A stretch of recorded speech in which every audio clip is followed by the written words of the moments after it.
Only then did the brawny man turn around. He looked at the body of the elderly man with a complex expression before heaving a faint sigh. "Fellow Taoist Meng, are you still feeling attached to the ghost spirit sect?" Among the chi condensation cultivators, a mundane-looking middle-aged cultivator suddenly spoke. He then raised a hand and waved it toward the silvery-white flying sword in the air. The sword flashed before transforming into a silver streak of light and returning to his hand. The elderly man had been slain by none other than that flying sword, which had attacked him from behind. The chi condensation cultivator had actually been concealing his cultivation base this entire time, and only now did he reveal his late Foundation establishment cultivation base. "I've already decided to switch my allegiance to your Devil Flame sect, so I naturally won't hold any attachments to this sect. However, this man may not be a friend of mine, yet we've met on numerous occasions in the past, so it's only normal for me to feel bad in a situation like this," the brawny man replied. "I'm glad you think that way, fellow Taoist Meng. Ever since the Ghost Spirit Sect lost 2 nascent soul cultivators and a large number of core formation cultivators over 100 years ago, they've been weakened significantly and no longer deserve to rule over an entire empire. This time, our controlling Spirit Sect, Devil Flame Sect, and the newly arisen Blood Slaughter Sect have joined forces to bring down the Ghost Spirit Sect, and there's absolutely no way that it can survive. In the future, the Blood Slaughter Sect will take the place of the Ghost Spirit Sect in our Devil Dao. You've made a really wise decision to jump ship at this juncture," the middle-aged cultivator chuckled. The auras of the other black-robed cultivators also abruptly changed as they revealed their Foundation establishment cultivation bases. All of them were also Devil Flame Sect cultivators. "As long as your sect upholds their promise, I'll naturally do everything in my power to assist you," the brawny man replied with a fake smile. "Haha, don't worry about that. You have decent aptitude, brother Meng. After we secure victory here, my master will welcome you into our sect in person. You'll have a much better future there than in this Ghost Spirit Sect, where you have to cultivate on your own with no one to turn to for guidance. Speaking of which, this place really is very secluded. This is the perfect place to hide our troops without drawing attention from the Ghost Spirit Sect. Thankfully, Master provided me with these aura concealment talismans. Otherwise, it would have been difficult to fool this man's spiritual sense." The middle-aged cultivator looked at the body on the ground with a smug look on his face. "It's also a good thing that this ancient teleportation formation was here as well. It's given me an excuse to lure him into this secluded place. Otherwise, even if we succeed in killing him, there are over 100,000 chi condensation disciples here, and if any one of them were to raise the alarm, we'd be in a lot of trouble. Now that this man's dead, we can forcibly gather all of the other disciples and kill them at once." A cold expression appeared on the brawny man's face as a hint of killing intent flashed through his eyes. "That's a good idea, brother Meng. We'll do as you say." A hint of approval appeared in the middle-aged cultivator's eyes upon hearing that. At this moment, one of the other cultivators had already taken the elderly man's storage pouch before blasting forth a fireball to incinerate his body in the blink of an eye. Letter 1D41F, letter 1D69B, letter 1D556, letter 1D680, letter 1D568, letter 1D5F2. Letter 1D41C, letter 1D5FC, letter 1D5FA. Everyone then prepared to leave this limestone cave. However, right at this moment, a buzzing sound suddenly rang out from the ancient teleportation formation that no one was paying any attention to. It had somehow been activated, and it appeared as if someone were teleporting over from the other side. This sudden turn of events had everyone completely dumbstruck. Hadn't the elderly man just told them that the formation was dysfunctional? Why had it suddenly resumed function? And why now of all times? The middle-aged cultivator reacted very quickly as he yelled, "Destroy the formation. No matter who's teleporting over from the other side, we can't allow them to foil our plans." All of a sudden, the flying sword that he had just stowed away flew toward the formation again as a cold streak of light. The other cultivators also came to their senses and summoned their treasures in quick succession, attempting to destroy the teleportation formation before them. Several loud rumbling booms erupted, and the piercing white light erupting from the teleportation formation repelled all of the treasures being hurled at it. A jolt of shock ran through everyone's hearts upon seeing this. Unbeknownst to them, an ancient teleportation formation could be easily destroyed by any low-grade cultivator as long as it hadn't been activated. However, once a teleportation trip had been set into motion, a vast amount of spiritual power would be injected into the teleportation formation, and no one would be able to destroy it unless they were at least at the core formation stage. Otherwise, ancient cultivators would have been in deep trouble had other people attempted to sabotage their teleportation from the other side. Thus, a man and a woman appeared within the teleportation formation right before everyone's astonished eyes. Their bodies were swaying slightly, indicating that they were still recovering from the dizziness of teleportation. The middle-aged man could see that the man appeared to be over 20 years of age, while the woman seemed to be only in her teens. He swept his spiritual sense toward the woman first, and was immediately greatly relieved to find that she was only at the chi condensation stage. In the cultivation world, the life lesson of not judging a book by its cover was particularly important. It was not uncommon for a young girl who appeared to be in her teens to be a high-grade cultivator who had lived for centuries. As for the man, he only appeared to be in his 20s, so his cultivation base most likely wasn't very advanced. After all, very few male cultivators would go to the trouble of altering their appearance to make themselves seem younger. He was just about to sweep his spiritual sense toward the young man, but he suddenly shook his head from side to side and appeared to be close to recovering from his bout of dizziness. In his urgency, he could only relinquish his attempt to ascertain the man's cultivation base as he yelled, "Kill them!" In his mind, this woman's cultivation base was very pitiful, and this man seemed to be very young, so he was a foundation establishment cultivator at most. As such, the best course of action was to take them by surprise and kill them during their bouts of dizziness. However, an expression of horror suddenly appeared on the brawny man's face at the sight of the young man, and he hurriedly urged, "Wait, don't do it." However, the other Devil Flame Sect cultivators answered only to the middle-aged cultivator. Even though they could hear the abnormally high level of fear and panic in the brawny man's voice, they still attacked the duo in the teleportation formation without any hesitation. As for the middle-aged cultivator, he was simply under the impression that this duo may have been the brawny man's acquaintances, so he intentionally ignored him. Just as their treasures were about to strike the duo within the teleportation formation, a frosty voice suddenly sounded, "Looks like all of you want to die." Right as his voice fell, an earth-shattering boom erupted as a ball of piercing azure light exploded within the teleportation formation. It was so bright that it appeared as if an azure sun had emerged in the cave. All of the treasures were immediately shattered as soon as they came into contact with this azure light. Several streaks of golden sword chi then shot forth from within the azure light, and all of the Devil Flame Sect cultivators, including the middle-aged cultivator, were instantly killed before they could even utter a single sound. The brawny man with the Ming surname remained completely unscathed, but he was too petrified to even move, and his face was deathly pale with horror. "You recognize me?" The young man slowly walked out of the formation and turned to the brawny man with a frosty expression. The young girl who was in her teens followed behind him respectfully, putting on a very obedient display. It was quite clear that she was this man's junior. The young man was naturally none other than Han Li, who had repaired the teleportation formation on the other side in the scattered star seas, and finally returned to the heavenly south region after over a month. As for the young girl behind him, she was naturally Tian Kinner, whose formation spell aptitude was very much satisfactory to him. The brawny man immediately fell to his knees in front of Han Li and hurriedly replied, "When I was younger, I was with a senior from my family and witnessed you in action during the invasion of the Mulan people. I've committed your appearance to memory ever since then, senior." The Mulan invasion, that was an event of the distant past. I'm surprised you still remember what I look like. You're a ghost spirit sect disciple, right? Were these people fellow martial brothers of yours? Han Li asked nonchalantly. The brawny man hesitated momentarily, but the cold look in Han Li's eyes sent a shiver running down his spine, and he was intimidated into telling the truth. "I am indeed a disciple of the Ghost Spirit Sect, yet these cultivators were from the Devil Flame Sect." "The Devil Flame Sect. It's a good thing that you're honest. If you told me that they were your fellow martial brothers, I would have killed you on the spot. The cultivation art fluctuations from their bodies clearly indicate that they're not from the Ghost Spirit Sect." Han Li's cold words made the brawny man feel as if he had been plunged into a glacial pit, and any inclination he had of lying his way out of this situation immediately disappeared. Tian Kinner stood behind Han Li and surveyed her surroundings with a curious light in her eyes.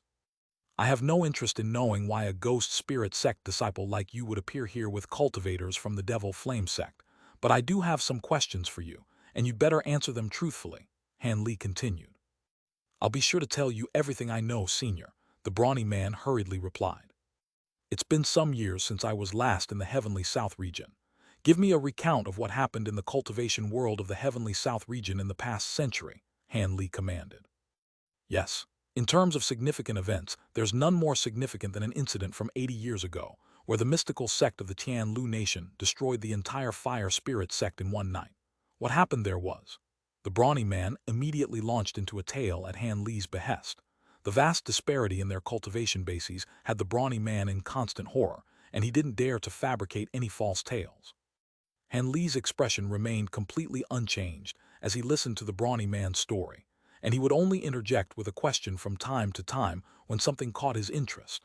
The brawny man naturally provided the best answers he could, trying his best to satisfy Han Li. After around 2 hours, the brawny man had delivered a recount of all of the significant events that had taken place in the Heavenly South region for the past century, and his mouth fell closed as he wore a nervous look on his face. How's Drifting Cloud Sect going at the moment? Has anything significant happened to it? Is Elder Cheng still the one in charge at the moment? Han Li suddenly asked after a brief silence. The brawny man hesitated momentarily before giving a shaky response. The Drifting Cloud Sect. That sect is quite far away, so I don't know much about it. However, I do recall that the one in charge of the sect is now a senior with the Lu surname. So Elder Cheng must have passed away already, Han Li murmured to himself. He stared up at the roof of the cave and seemed to have fallen into the deep thought. The roof of the cave up above seemed to have been punctured by ghost spirit sect cultivators in the past, but after 100 years, there were no noticeable signs at all indicating it had been repaired. The brawny man could see that Han Li was rather absent-minded, but he still didn't dare to do anything and maintained a respectful expression on his face. All of a sudden, Han Li raised a sleeve without any premonition and a burst of azure light swept toward the brawny man's head. The latter's heart jolted with shock upon seeing this, but before he could do anything, he had already fallen onto the ground, having been completely knocked out.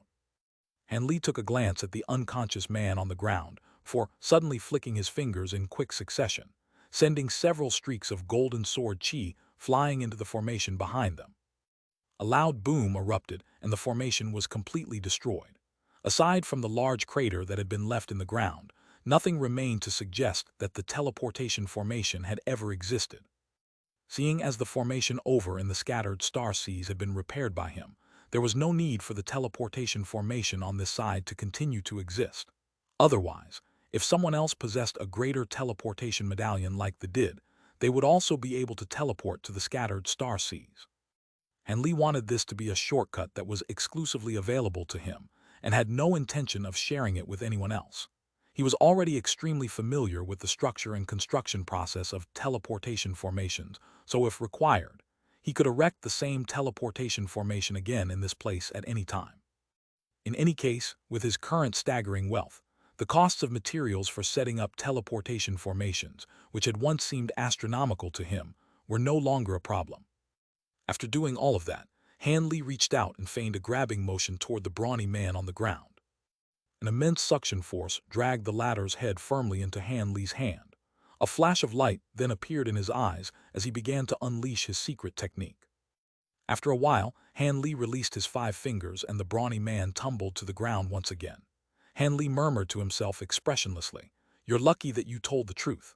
I'm not a man who likes to eat his words, so I won't kill you, but I naturally have to wipe away your memories of seeing me appear from this teleportation formation." Han Li had unleashed a secret technique to alter this man's memories. As such, he could only recall that an unidentifiable high-grade cultivator had seemingly descended from the heavens before killing all of the Devil Flame Sect cultivators, and the ancient teleportation formation had been unintentionally destroyed by the shockwaves radiating from their battle. At Han Li's current cultivation base, unless if a deity transformation cultivator were to step in, no one would be able to break the restriction that he had set, so he could naturally rest assured.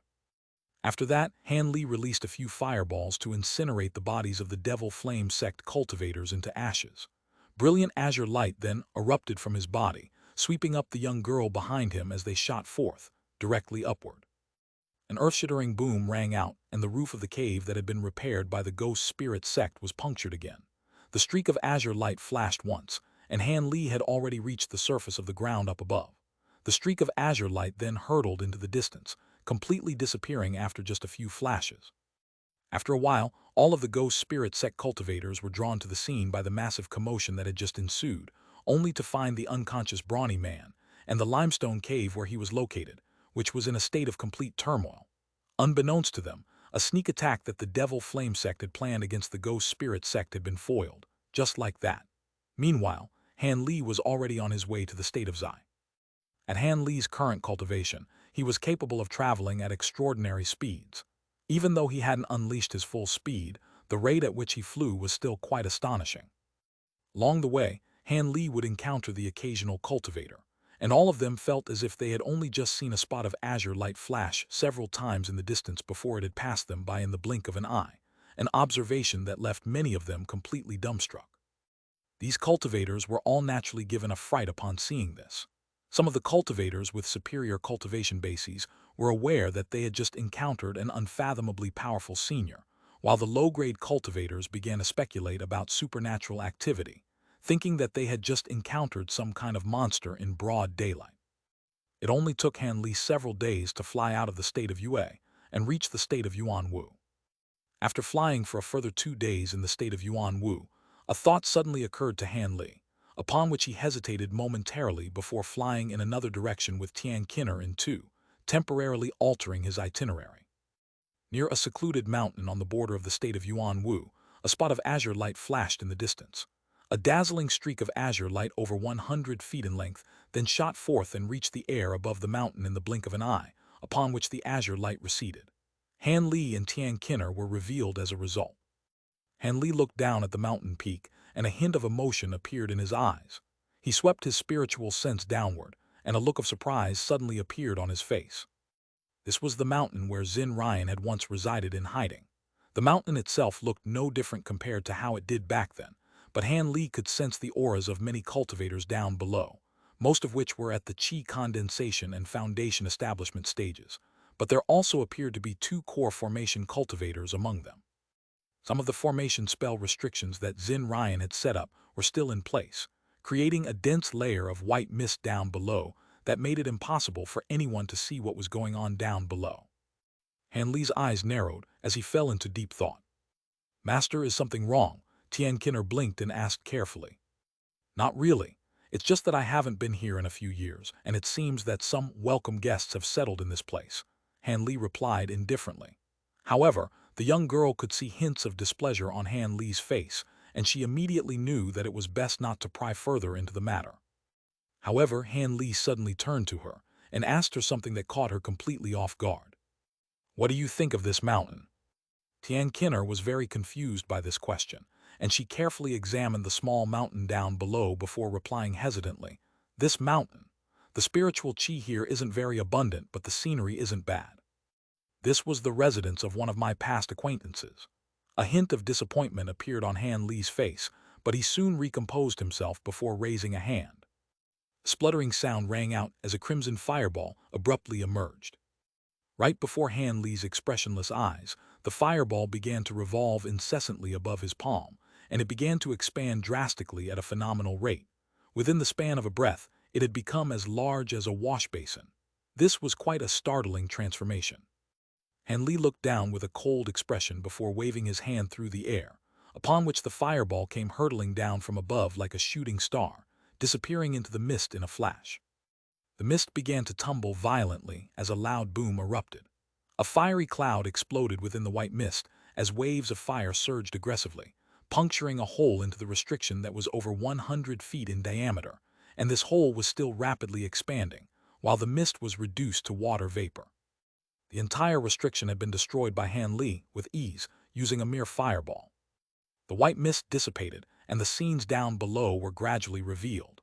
A series of buildings and pavilions had been constructed on the mountain, yet the bamboo buildings that Xin Ryan had constructed were nowhere to be seen. Han Li's expression darkened upon seeing this. All of the cultivators down below had naturally been alerted by such a loud commotion, and all of them instantly discovered Han Li and Tian Qin'er hovering in the air up above. A dozen or so cultivators immediately rose into the air atop their treasures as they headed straight for Han Li. However, right at this moment, a clear voice suddenly rang out from down below. Which esteemed senior has come to visit our wing transformation sect? My name is Guan Qing, and I apologize for failing to offer a proper welcome. Just as this voice faded, a streak of red light shot forth from the mountain. The red light outsped the Foundation establishment cultivators down below and instantly reached Han Li. The light receded to reveal a middle-aged man in a set of scholar robes. This was one of the core formation cultivators that Han Li had detected earlier. From within the tallest pavilion down below, a ball of yellow light also emerged. The yellow light was traveling just as quickly as the streak of red light, and quickly reached Han Li as well, before revealing a dark-skinned elderly man with an extremely well-built physique. This was naturally the other core formation cultivator. Only then did the Foundation establishment cultivators reach converge at the scene, and all of them stayed behind the two core formation cultivators, with grim expressions on their faces. Wing Transformation Sect. I've never heard of it. Is this a newly founded sect? Han Li raised an eyebrow as astonishing spiritual pressure erupted from his body, crashing directly toward the two core formation cultivators. The scholar and the elderly man's expressions changed drastically, and they stumbled back several steps before finally arresting their momentum.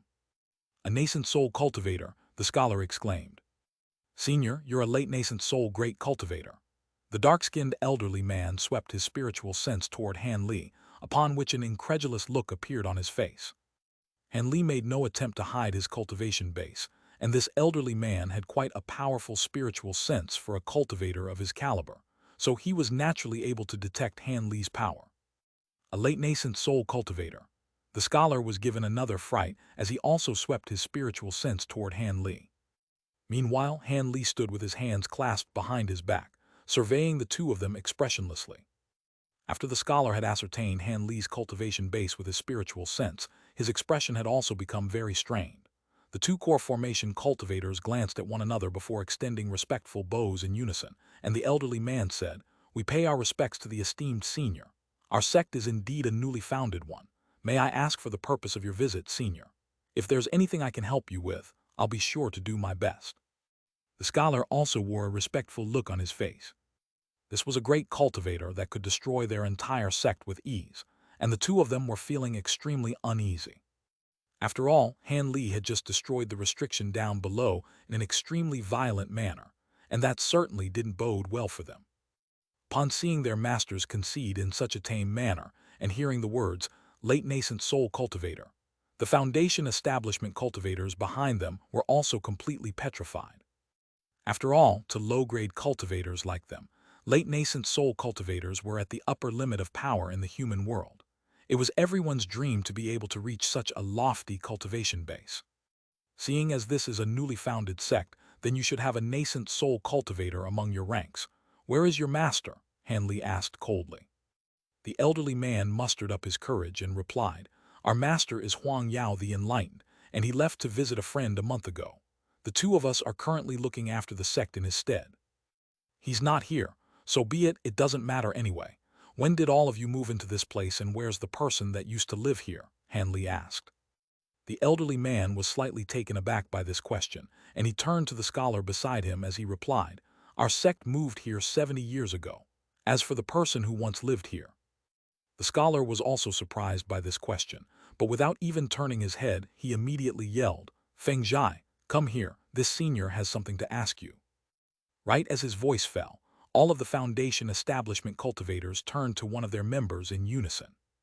This was an elderly man with refined features who appeared to be over 60 years of age.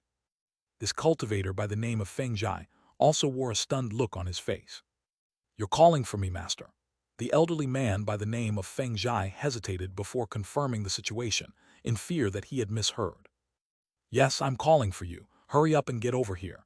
This senior has some things to ask you. Didn't you live in this place before we came here?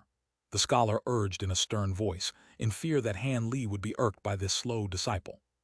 Yes, I'm coming right away. After confirming that he hadn't misheard, the Foundation establishment stage elderly man could only muster up his courage and fly over to the scholar's side. Han Li turned his attention to Feng Zhai and asked, You lived in this place before?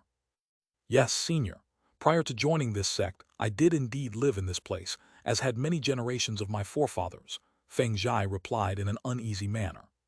Han Li nodded before raising a question that came as quite a surprise to everyone.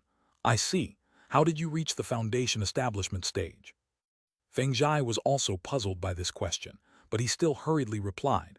My mother encountered a powerful senior many years ago, and he gifted my mother a foundation establishment pill, which allowed me to reach the foundation establishment stage.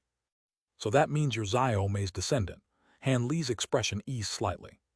Feng Zhai faltered momentarily upon hearing this before a thought seemed to have occurred to him, and he exclaimed, Xiao Mei, could you be referring to my maternal grandmother, senior?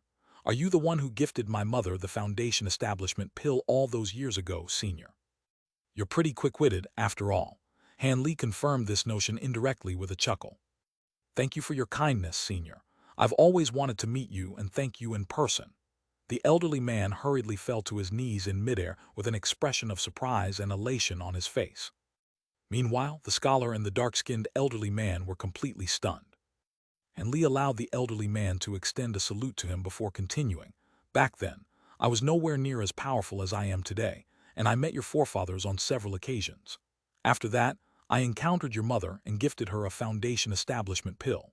However, your cultivation base seems to have stalled at the mid-foundation establishment stage, so it appears your aptitude isn't all that great. You've also reached quite an old age now, so your cultivation path will most likely end here. My apologies for disappointing you with my mediocre aptitude, senior.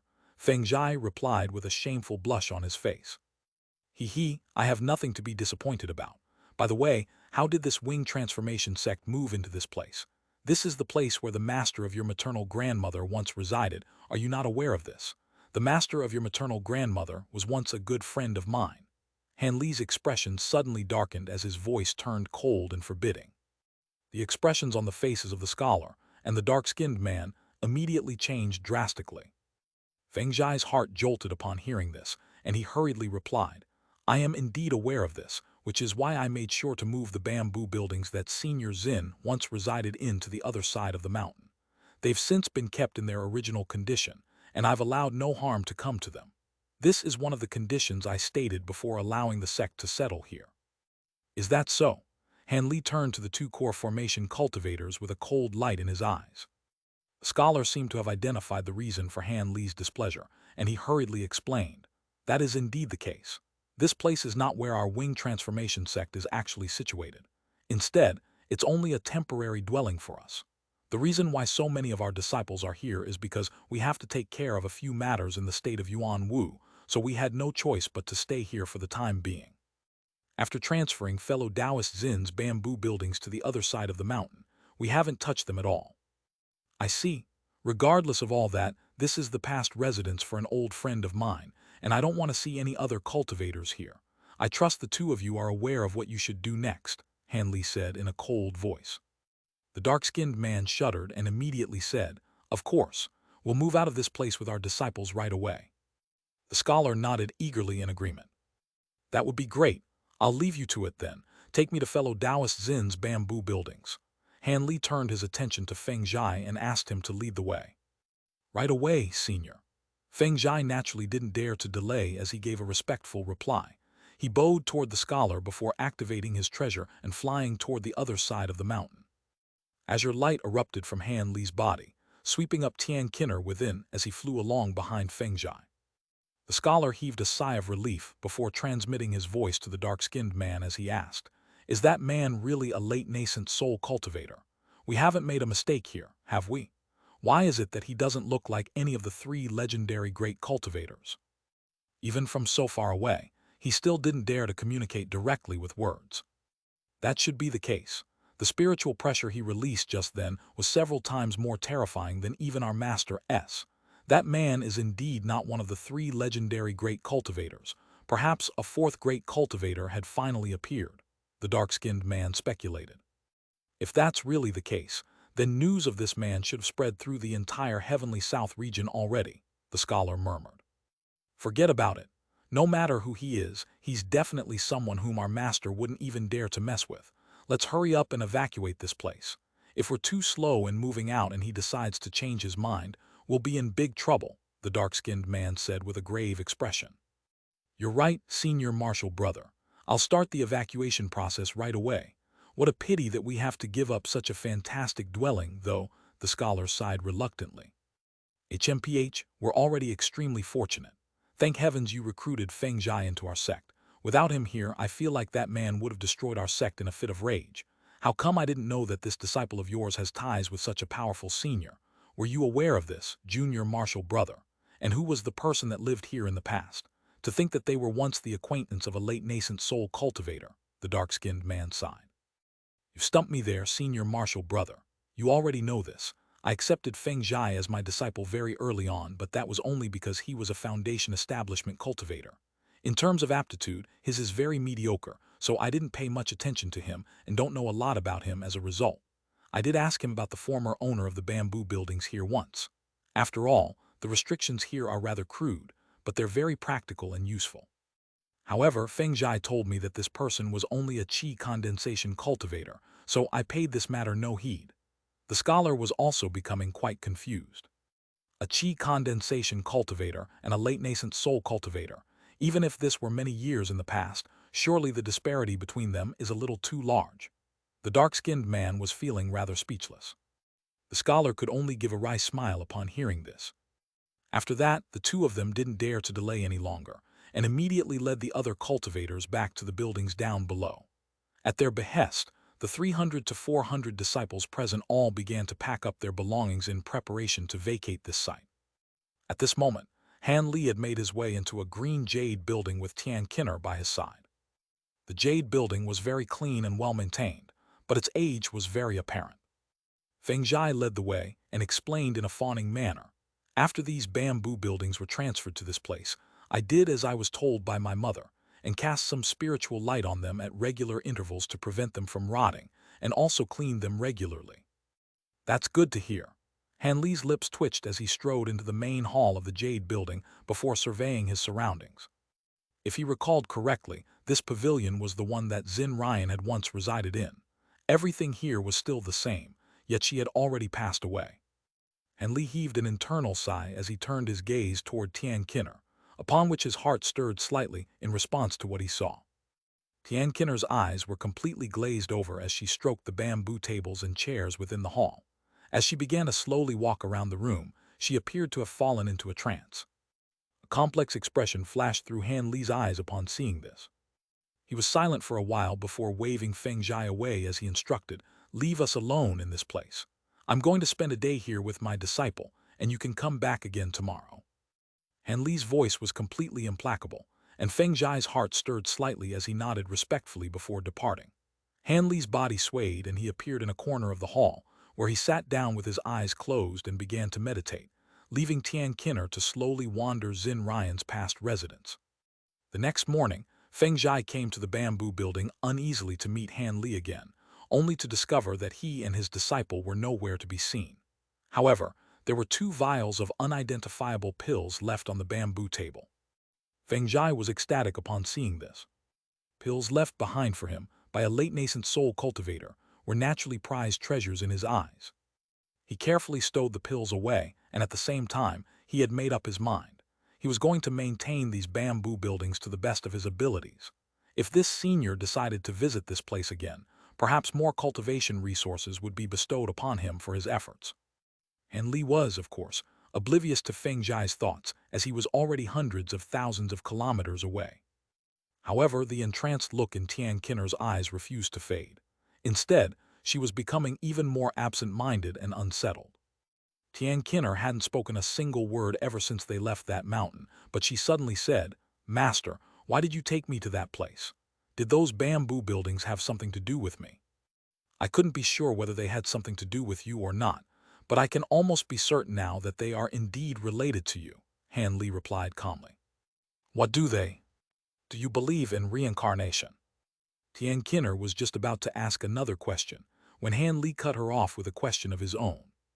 Upon hearing this, Tian Kinner's expression changed drastically. "Master, what do you mean by that?" Tian Kinner was starting to feel a little unsettled. "What did you feel during your time in the bamboo building?"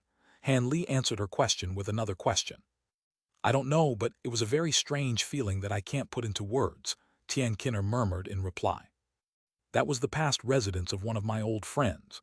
She also possessed the dragon cry physique and was a natural formation spell master.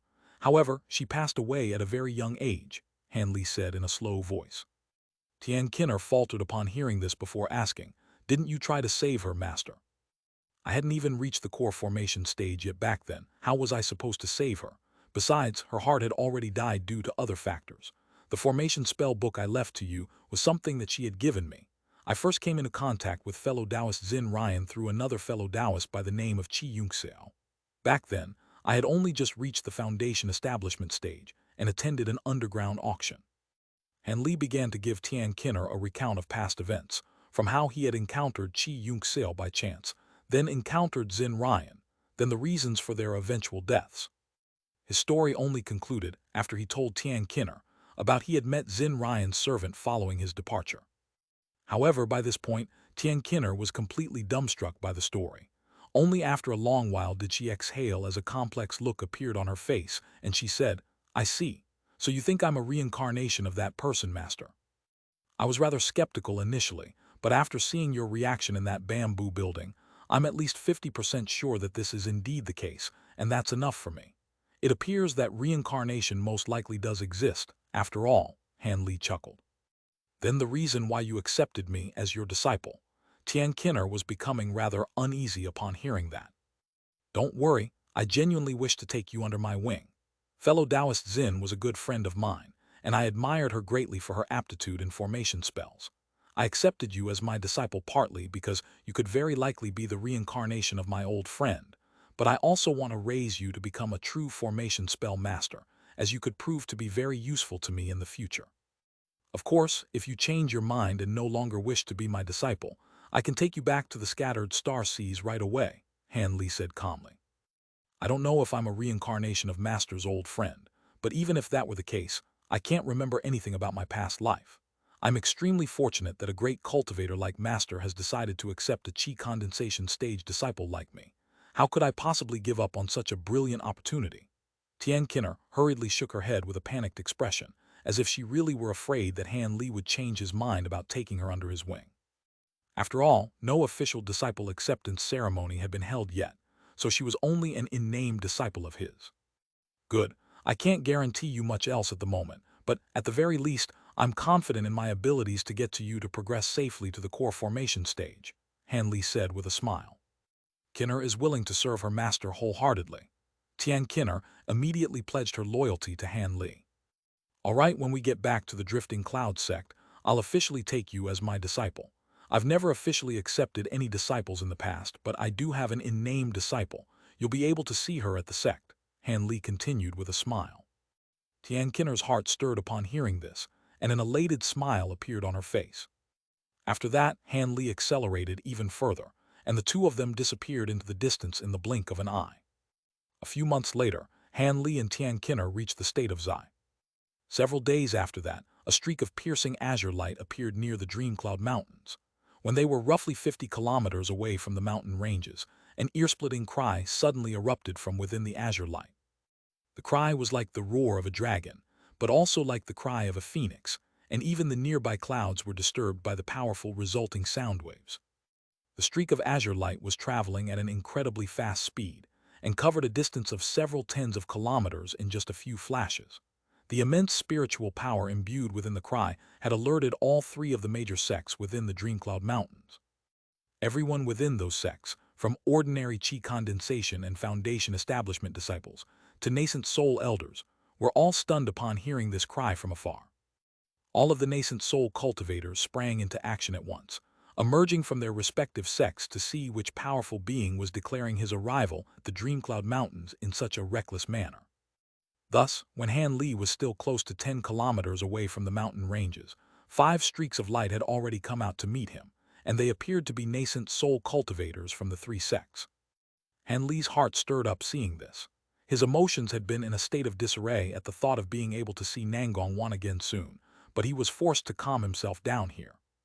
The azure light receded, and the loud cry subsided as Han Li revealed himself with Tian Kinner by his side. He then turned his attention to the 5 streaks of light hurtling toward him. Moments later, a rare joyful smile appeared on his face. When the 5 streaks of light were around 300 to 400 feet away from him, the lights receded to reveal 5 cultivators, most of whom Han Li recognized. A blue-robed middle-aged man identified Han Li from afar, and following a split second of stunned inactivity, he yelled with surprise and elation, "Junior Martial Brother Han." He was none other than Lu of the Drifting Cloud Sect, the very same elder Lu who had invited Han Li to join the sect many years ago. "You look well, Senior Martial Brother Lu." Han Li's smile widened as he cupped his fist in a salute. "So it's fellow Taoist Han Li. I was wondering who would be capable of putting on such a mighty display of power. Huh, Brother Han, have you already reached the late nascent soul stage?" The next person to speak was a cultivator in a set of red robes. He was none other than Child Fire Dragon of the Ancient Sword Sect. At this moment, he wore an expression on his face that suggested that he had just seen a ghost. Han Li took a glance at Child Fire Dragon as he said with a smile, "Brother Lan, you've also reached the mid-nascent soul stage, haven't you?" Child Fire Dragon gulped before replying dryly, "Surely you jest, Brother Han. How can my progression to the mid-nascent soul stage compare with your breakthrough to become a great cultivator?" His words sent waves of shock surging through everyone else's hearts, and they all swept their spiritual sense toward Han Li in unison, upon which the same dumbstruck expression appeared on their faces. Lu Luo's voice trembled as he asked, "Is that true? Have you reached the late nascent soul stage already, Junior Martial Brother?" "My trip was quite bountiful, and I managed to progress to the late nascent soul stage by chance," Han Li replied calmly. Lu Luo was naturally ecstatic to hear this, and he was temporarily at a loss for words, but there was a beaming smile on his face. "Congratulations, Brother Han. Who would have thought that after a mere century apart, fellow Taoist Han would make such massive strides on your cultivation path? Looks like our Dreamcloud Mountains will also be a force to be reckoned with in the Heavenly South region from now on." The man who had just spoken was none other than Elder Feng, the man whom Han Li had once encountered in the 100 Possibilities Pavilion. Following a brief stunned stupor, the man immediately put on a warm and enthusiastic expression. Han Li nodded with a smile, but didn't say anything in response.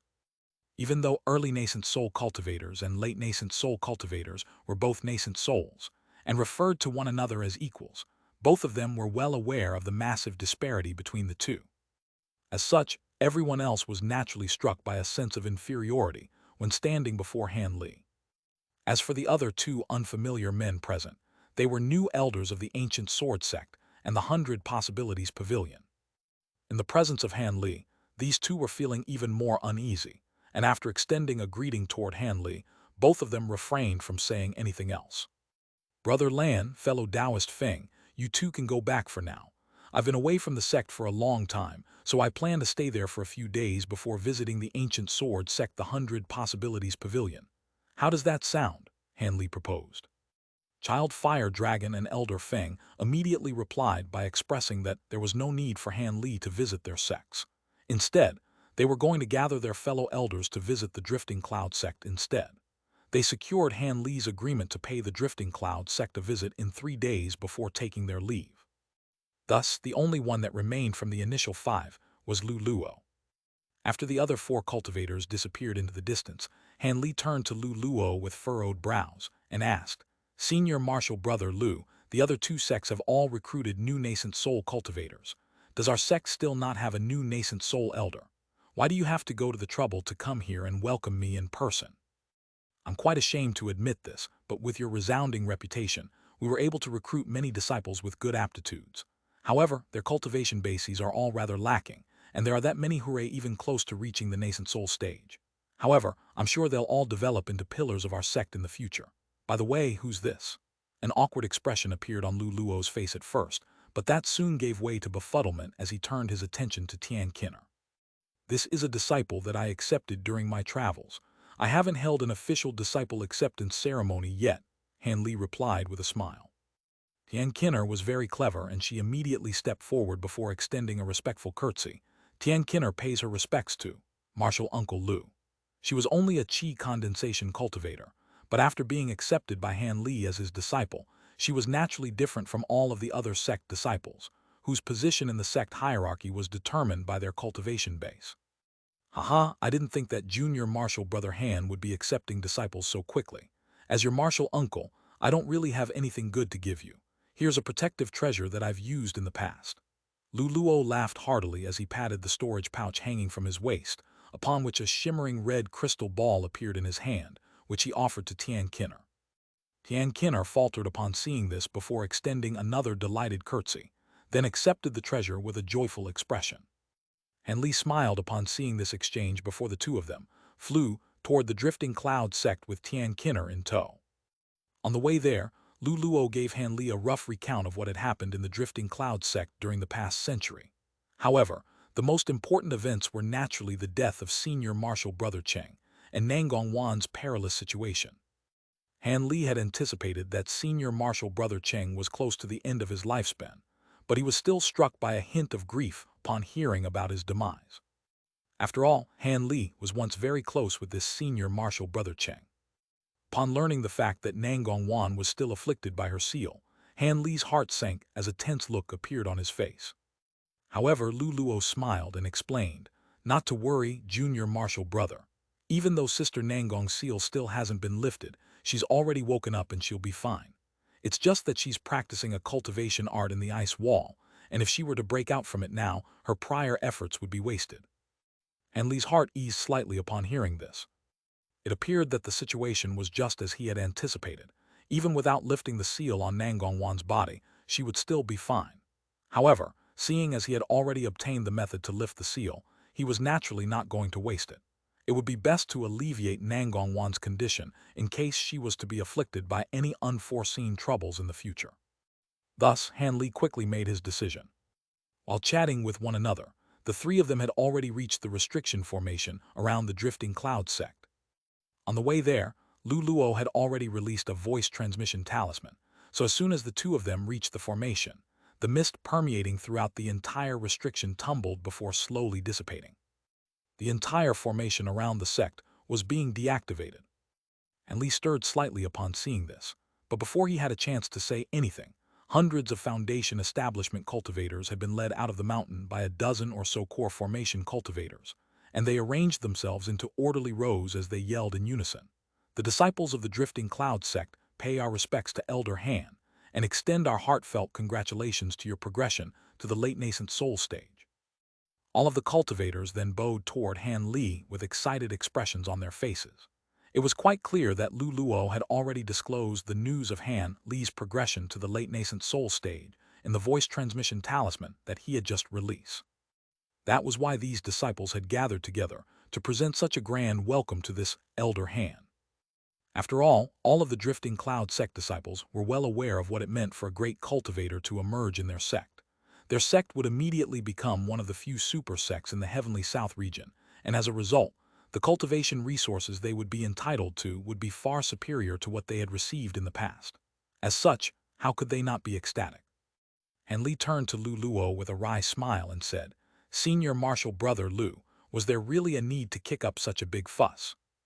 "Haha, of course, Junior Marshal Brother Han. You've become a great cultivator, so the sect disciples naturally have to gather here to present a warm welcome. We're also planning to hold a grand ceremony to celebrate this event, and we're going to invite all of the elders from the other sects to attend. Otherwise, it would be an insult to your lofty status, Junior Marshal Brother," Luluo chortled. "Do whatever you want then. Don't expect to me participate in preparing these events, though. The most I'm willing to do is to be in attendance on the day," Han Li sighed in a resigned manner. As per convention in the Heavenly South region, if a cultivator were to reach the late nascent soul stage, a grand celebration was mandatory in order to inform the entire region of this news.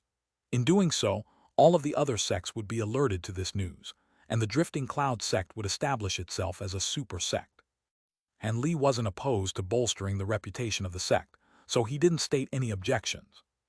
Thus, Han Li descended upon the Drifting Cloud Sect right before the admiring eyes of countless disciples, and entered a spacious hall within the sect.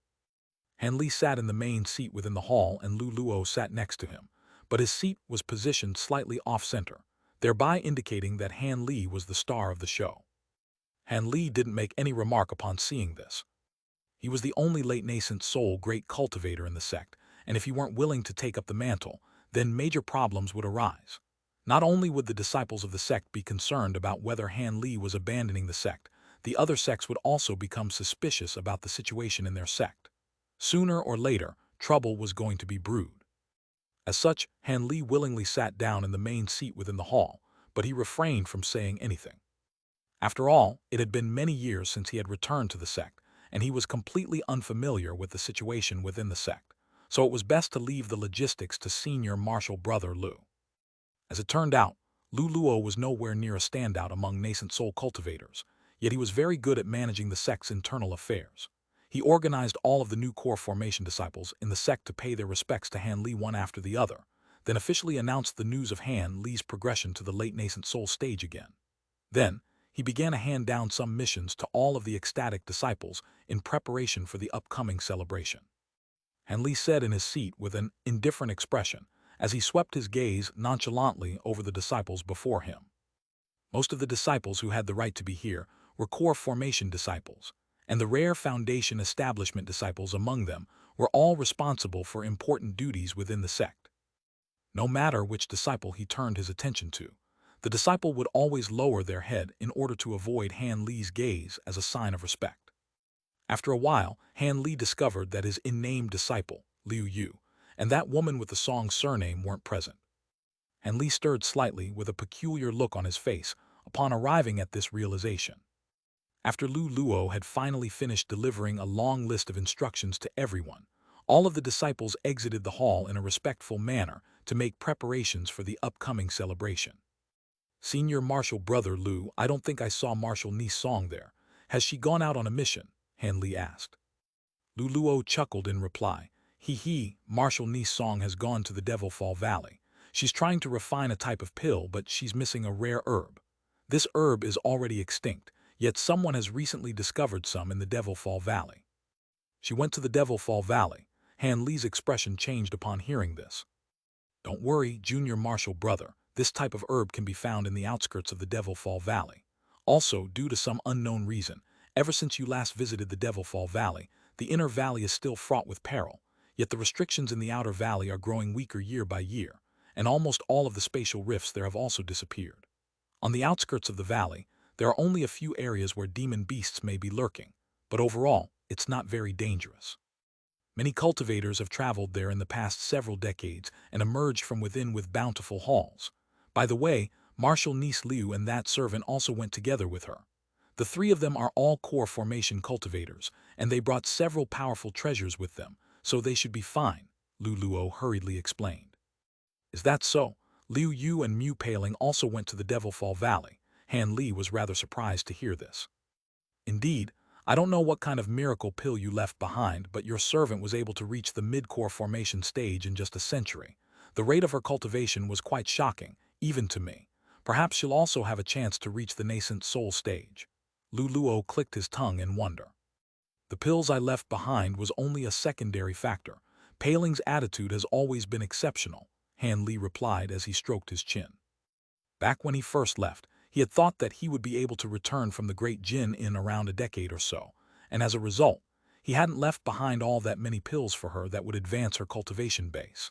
Otherwise, if she had been given a larger supply of those pills, it was very much possible that she could have been able to reach the late core formation stage within a century.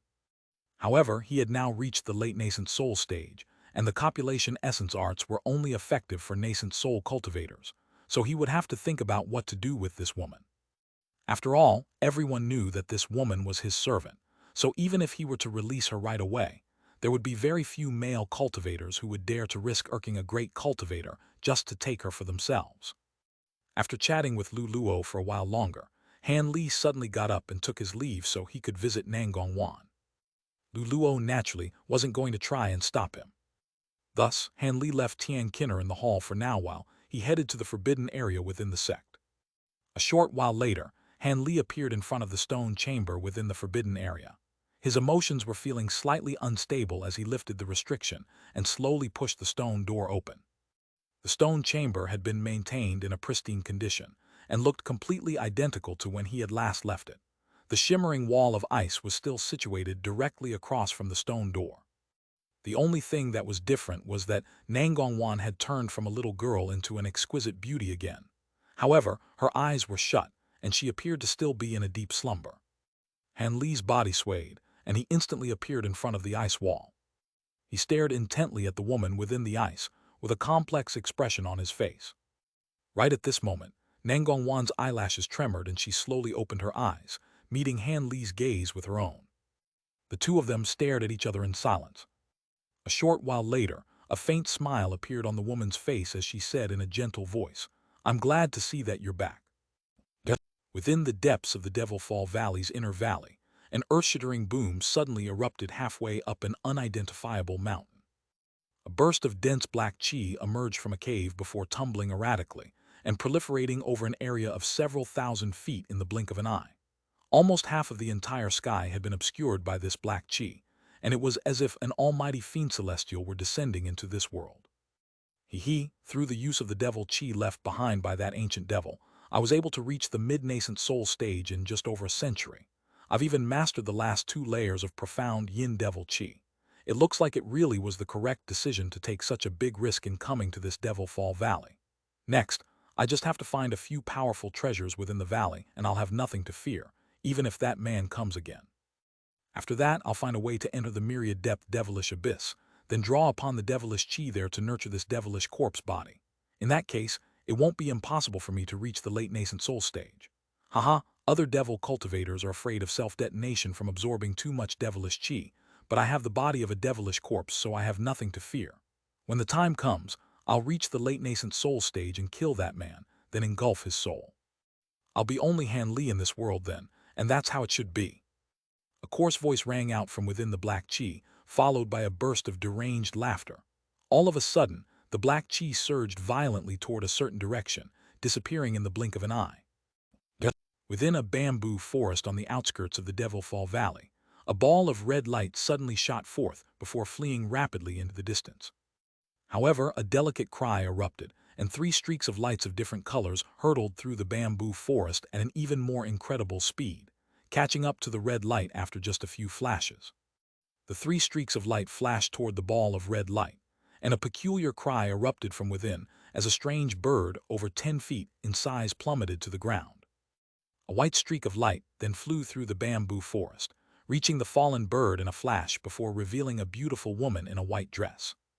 The woman feigned a grabbing motion, and a purple herb rose up from the bird's carcass before landing in her hand.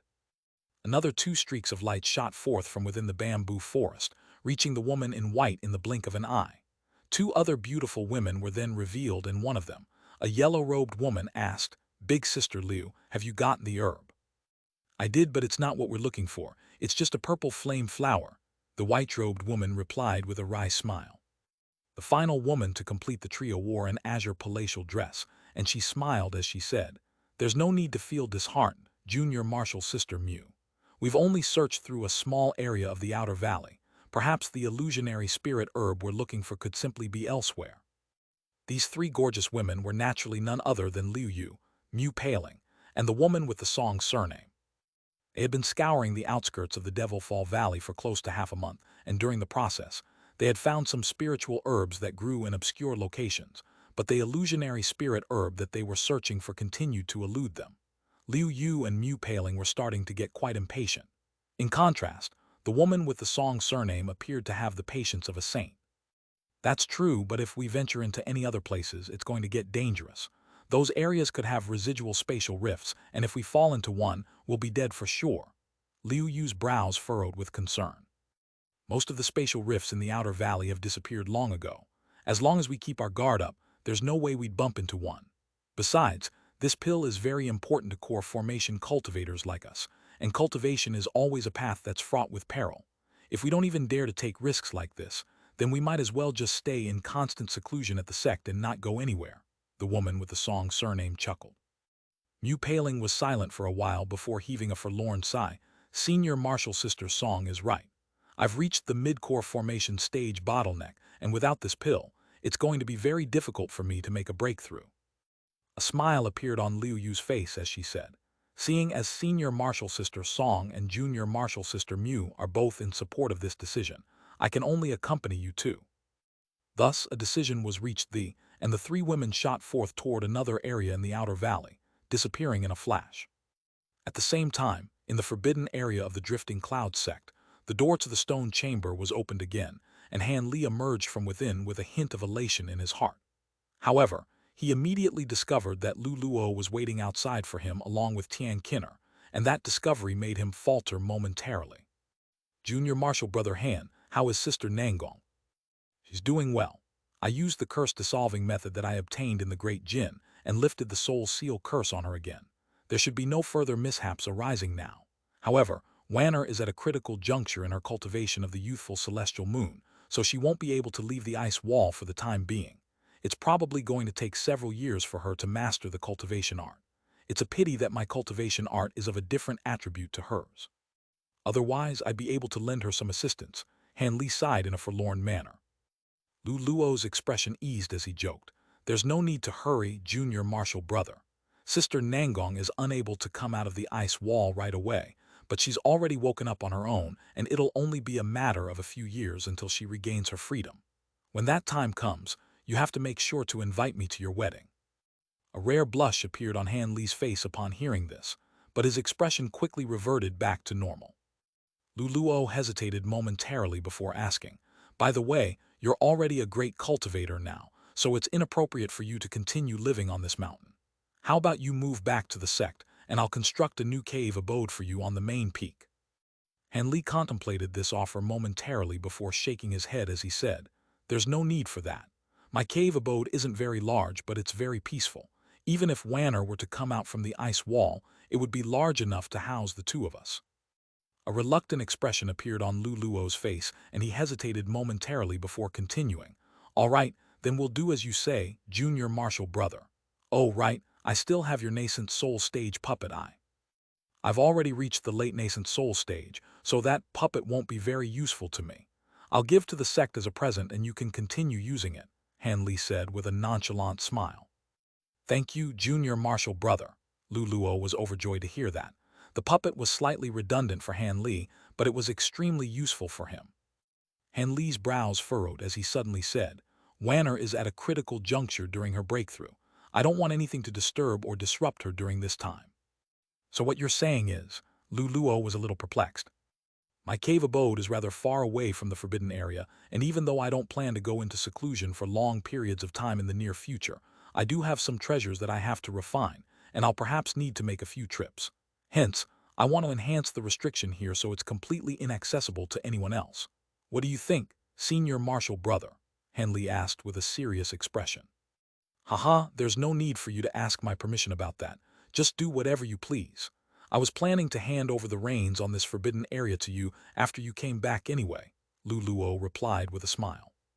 A smile appeared on Han Li's face, and a thought suddenly seemed to have occurred to him as he pointed to Tian Kinner and said, Thank you, Senior Marshal Brother.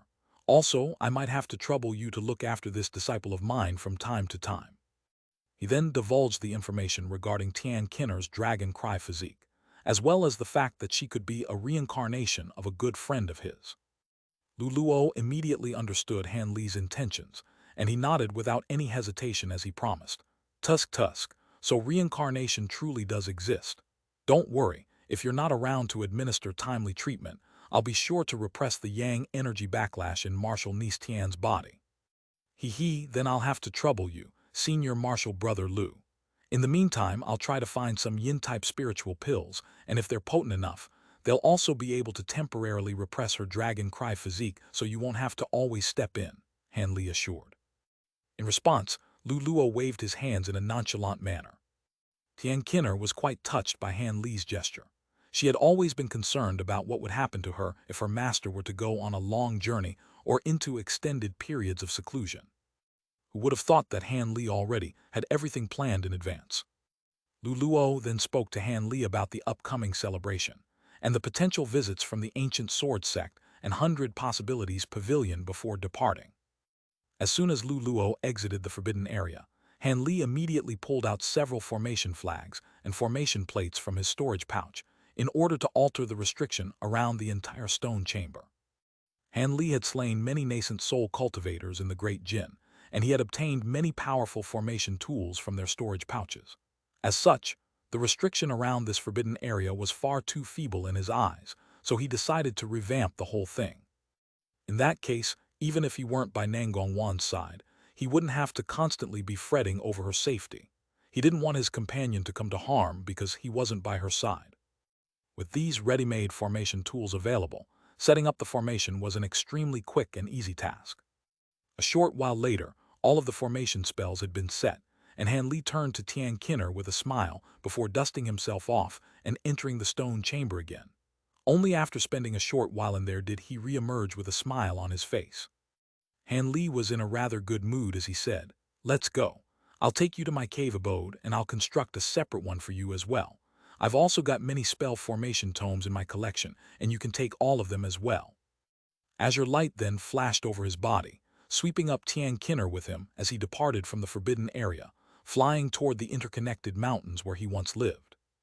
A short while later, the azure streak of light flew out of the restriction formation around the drifting cloud sect. Han Li traveled to the interconnected mountains to the east of the sect and circled around in the air before landing on one of the mountain peaks down below. He swept a sleeve through the air, and over 10 golden flying swords shot forth, transforming into streaks of golden light that were over 100 feet in length, which disappeared in a flash. Han Li then sat down with his legs crossed, making hand seals in silence. However, loud rumbling was erupting incessantly halfway up that mountain peak. Tian Kinner stood behind him with curiosity shimmering in her eyes as she surveyed her surroundings. At Han Li's current power level, constructing a small cave abode naturally wouldn't take too much time. Less than 10 minutes had passed when he abruptly opened his eyes and said, "All right, the cave abode is complete. You can arrange the interior however you like. Let's go in first, and if there's something you don't like, I can make some adjustments for you. If you're missing some things, you can take my elder badge to the sect and get everything you need. I'm going to be in my cave abode refining a few treasures in the next few days, so you can familiarize yourself with the sect first." "Yes, master." A hint of excitement appeared on Tian Kinner's face upon hearing this. Han Li flipped his hand over and several shiny objects appeared over his palm. There was a badge, a flag, a bead, a flying sword, a bronze mirror, as well as 6 or 7 other treasures of remarkable appearance. "You should be able to use these treasures, and they're all pretty decent. Refine them and use them to protect yourself. That badge is a treasure to activate the restriction around these mountain peaks. Refine that one first before you leave this place." "Thank you, master. Your kindness will not be forgotten." Tian Kinner's parents were both core formation cultivators, so she could immediately identify that these treasures were far better than pretty decent. All of them appeared to be either high-grade or top-grade treasures, and she would definitely be able to make use of them even after reaching the core formation stage. As such, she immediately expressed her gratitude before accepting the treasures with elation. Han Li chuckled as he flew toward another mountain peak as an azure streak of light, flashing a few times through the air before disappearing from view. Meanwhile, Tian Kinner was extremely excited as she fiddled around with her treasures for a long while before joyfully heading to her own cave abode. On the other side, Han Li had already returned to the cave abode that he had been absent from for close to a century. Everything was still in an identical state to when he left them, and a strong sense of nostalgia welled up in his heart. He then pulled out the spiritual herbs, spiritual medicines, spirit beasts, and spirit insects from his storage pouch, planting the medicines and herbs in the medicine garden, then placing the beasts and insects into the appropriate rooms. He then entered the secret chamber without any hesitation to refine his second batch of azure bamboo cloudswarm swords, preparing to infuse them with his newly obtained auric essence. However, that was only the first step. Han Li was also planning to infuse the myriad-year profound jade he had obtained from the North Night Palace into the swords as well. In that case, all of his flying swords would possess glacial powers, thereby making them even more formidable. Han Li was very much looking forward to seeing how his magic treasures would turn out following this refinement process. Han Li was in seclusion in the secret chamber for 4 days and 4 nights. When he finally emerged from the secret chamber with a pleased look on his face, he discovered that Lu Luo was sitting with his legs crossed outside the restriction of his cave abode, and it was unclear how long he had been waiting out there. Han Li contemplated the situation for a moment, and he could roughly guess the purpose of Lu Luo's visit. As such, a faint smile appeared on his face as he opened the restriction outside his cave abode and strode out to meet him. Lu Luo was ecstatic to see Han Li, and he hurriedly rose to his feet as he cupped his fist in a salute. "Junior Marshal Brother Han, I heard from Marshal Niece Tian that you went into seclusion to refine your treasures. I thought I'd have to wait a few more days, but you've come out already." I obtained some things in the Great Jinn, so I decided to refine my treasures again. I initially planned to be done in 2 or 3 days, but it took a little longer than I expected. My apologies for keeping you waiting, senior martial brother. Have you come here to speak to me about the ancient sword sect and the 100 possibilities pavilion? Hanli asked in an unhurried manner. That's right. Almost all of the elders from those two sects have been deployed, and it seems that some of them don't believe you've actually reached the late nascent soul stage, Luluo replied with a smile. All right, then let me meet them to dispel their suspicions, Hanli said in a calm manner. That would be best. Luluo was naturally very pleased with this proposal. As such, the two of them immediately flew toward the drifting cloud sect. A short while later, the two of them appeared outside the main hall on the main peak of the sect. There were a dozen or so Foundation Establishment stage disciples guarding the hall, and all of them immediately rushed forward to greet Han Li and Lu Luo in a respectful manner. However, there were a few of them who could but steal a few glances at Han Li. Han Li's brows furrowed in response, and he harumphed lightly. The harumph could easily be construed as Han Li merely clearing his throat, but to the disciples who were stealing furtive glances at him, it felt as if a thunderclap had erupted right beside their ears, and shivers ran down their spines as they hurriedly buried their heads into their chests. Luluo paid no heed to Han Li's gesture as he asked, "Are he fellow Taoists still in the hall?" Yes, the seniors from the ancient sword sect and the 100 possibilities pavilion have been meditating within the hall this entire time, and nothing has happened, one of the disciples quickly replied. Luluo nodded in response.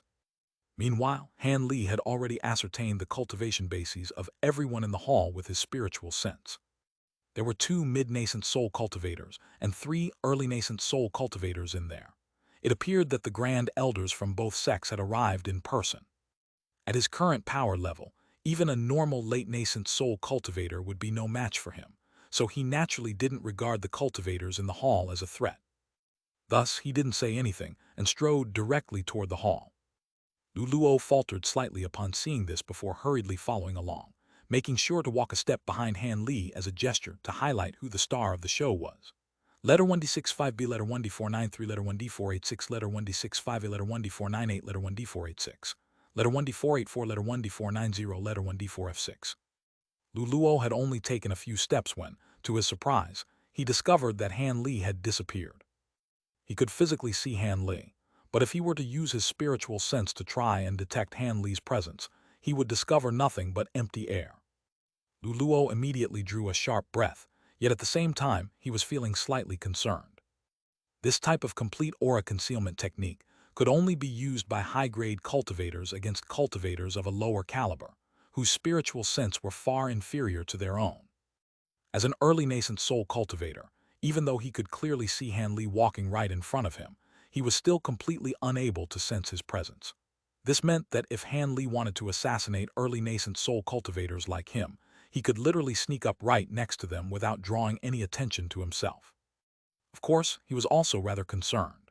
After all, Han Li was unleashing this type of secret technique in order to intimidate the Grand Elders of the Ancient Sword Sect and the 100 Possibilities Pavilion, but he had only recently reached the late nascent soul stage, while the 2 Grand Elders were both seasoned mid-nascent soul cultivators. If it turned out that his spiritual sense wasn't powerful enough, his concealment technique would be seen through, and far from being intimidated, the 2 Grand Elders would scoff at him for playing a childish trick. At times, there was only a fine line between stamping one's authority and making a fool out of oneself. Of course, Luluo was aware that Han Li wouldn't dare to use such a technique, unless he had a high degree of confidence in his ability to pull it off. Even so, he was still feeling rather uneasy, and his emotions were quite conflicted. There was only a short corridor leading up to the hall, and before long, Han Li and Luluo had arrived at their destination. Everyone immediately turned their attention to Luluo, then turned to appraise Han Li with astonishment in their eyes. Luluo was greatly relieved upon seeing this. It appeared that none of the 5 nascent soul cultivators had been able to detect Han Li's presence, after all. The 5 cultivators' expressions changed drastically as they rose to their feet in quick succession. An elderly man with a head of messy hair stood up, and the astonishment on his face was replaced by a slightly grave smile as he said, "Fellow Taoist, Han really has become a late nascent soul great cultivator already. Even with my mid-nascent soul stage cultivation base, I was unable to detect your presence." This man was none other than the Grand Elder of the Ancient Sword Sect, eccentric Jin. A purple-robed man quickly came to his senses as well as he said, "Indeed, it's only been just over a century, yet Brother Han has already reached the late nascent soul stage. The rate of your cultivation is simply unheard of." This man was eccentric Pyre of the 100 Possibilities Pavilion. Han Li had encountered both of these men back when he was attending a ceremony at the 100 Possibilities Pavilion, and he had even fought eccentric Jin once before. In response, Han Li merely smiled and said, "I was only fortunate to have stumbled upon some opportunities during my journey. I was unaware that all of you will be visiting, and I apologize for making you wait so long, fellow Taoists." "Haha, don't mention it. To cultivators like us, days pass by in the blink of an eye," eccentric Jin chuckled. Han Li smiled upon hearing his as he turned his attention to the other 3 cultivators.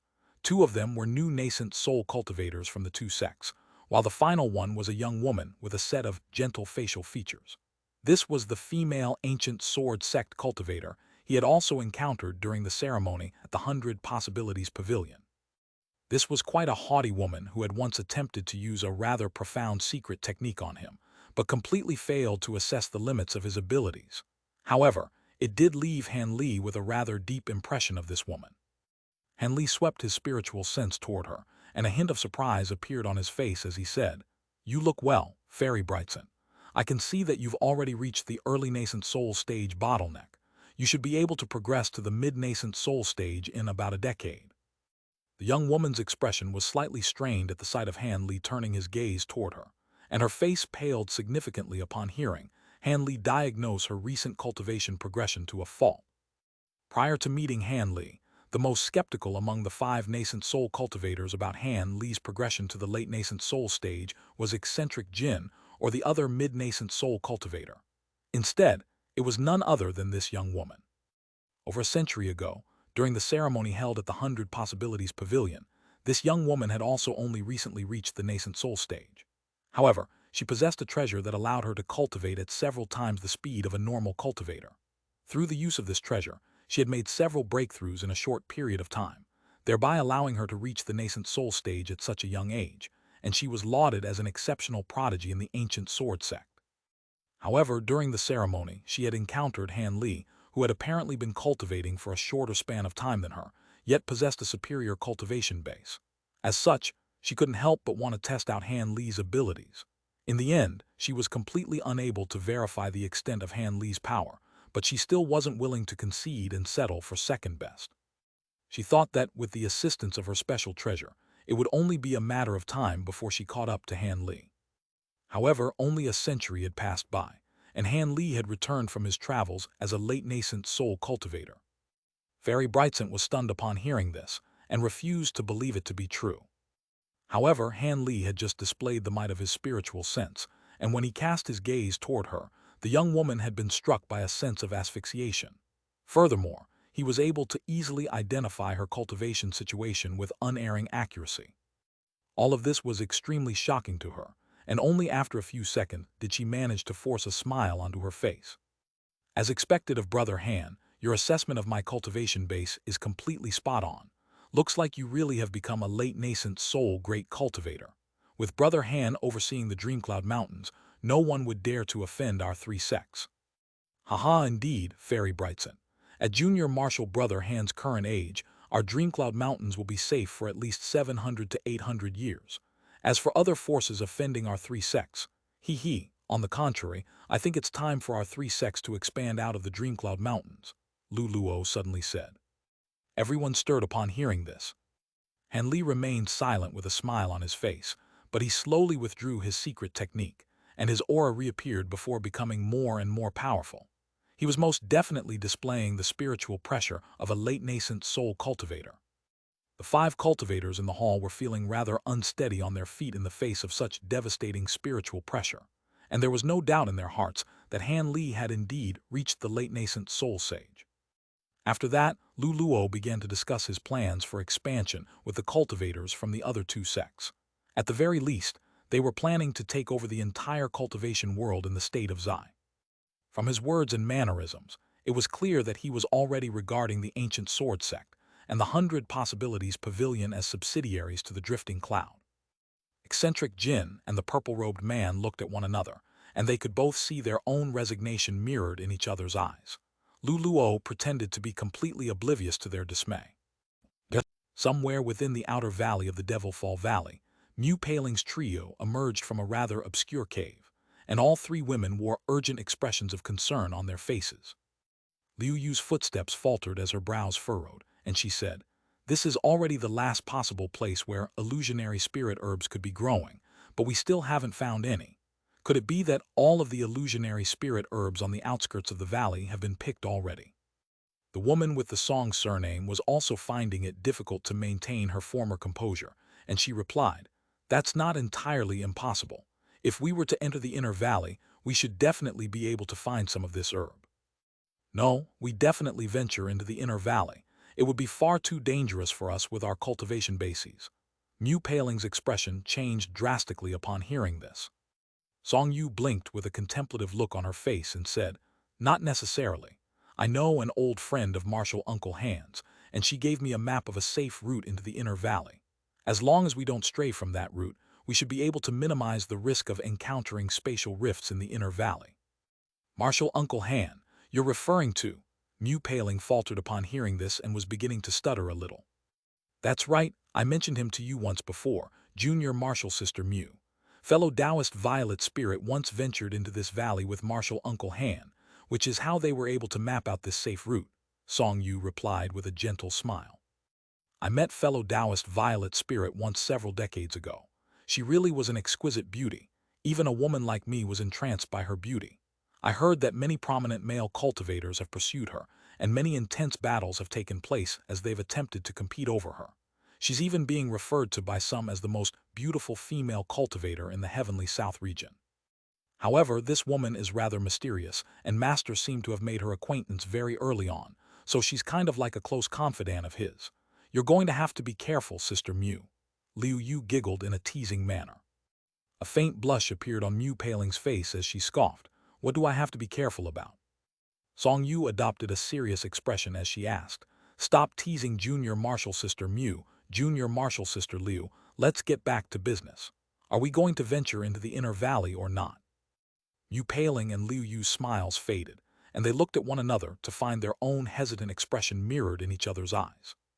"Senior Martial Sister Song, is the map that this violet spirit gave you really a map of the route that Master once took? If that's the case, then we could certainly try it. After all, the illusionary spirit herb is very important for both of our upcoming breakthroughs, and I really don't want to go back empty-handed," Liu Yu said with furrowed brows. Mu Paling was rather hesitant, but she succumbed to the temptation in the end and sighed. "If we're only searching for the herb close to the entrance of the inner valley, then I can come along as well." Song Yu nodded before extending words of caution. "All right, now that that's settled, it looks like we'll be taking a risk. Let me make this clear in advance, though. We'll only be searching the area within several hundred kilometers of the entrance, and if we still can't find the illusionary spirit herb there, then we'll immediately exit the inner valley. No one is allowed to venture in any further. The pill is important, but not as important as our lives." Of course, if we were to venture deeper into the inner valley, even with a map at our disposal, it would still be akin to suicide for mere core formation cultivators like us. I heard that there are some ancient beasts within the inner valley that even nascent soul cultivators wouldn't dare to face in battle, Liu Yu said with a smile. "Those ancient beasts normally lurk within the depths of the inner valley, so we should be fine if we stay near the entrance. Let's not waste any more time with words. We've already spent a lot of time here, so we should make haste," Mu Paling said in a decisive manner. The other two women didn't want to delay any longer, either, and the three of them shot forth as streaks of light toward a certain direction. 5 days later, at the border of the inner valley, amid a world of ice and snow, 3 women appeared in the bone-chilling wind.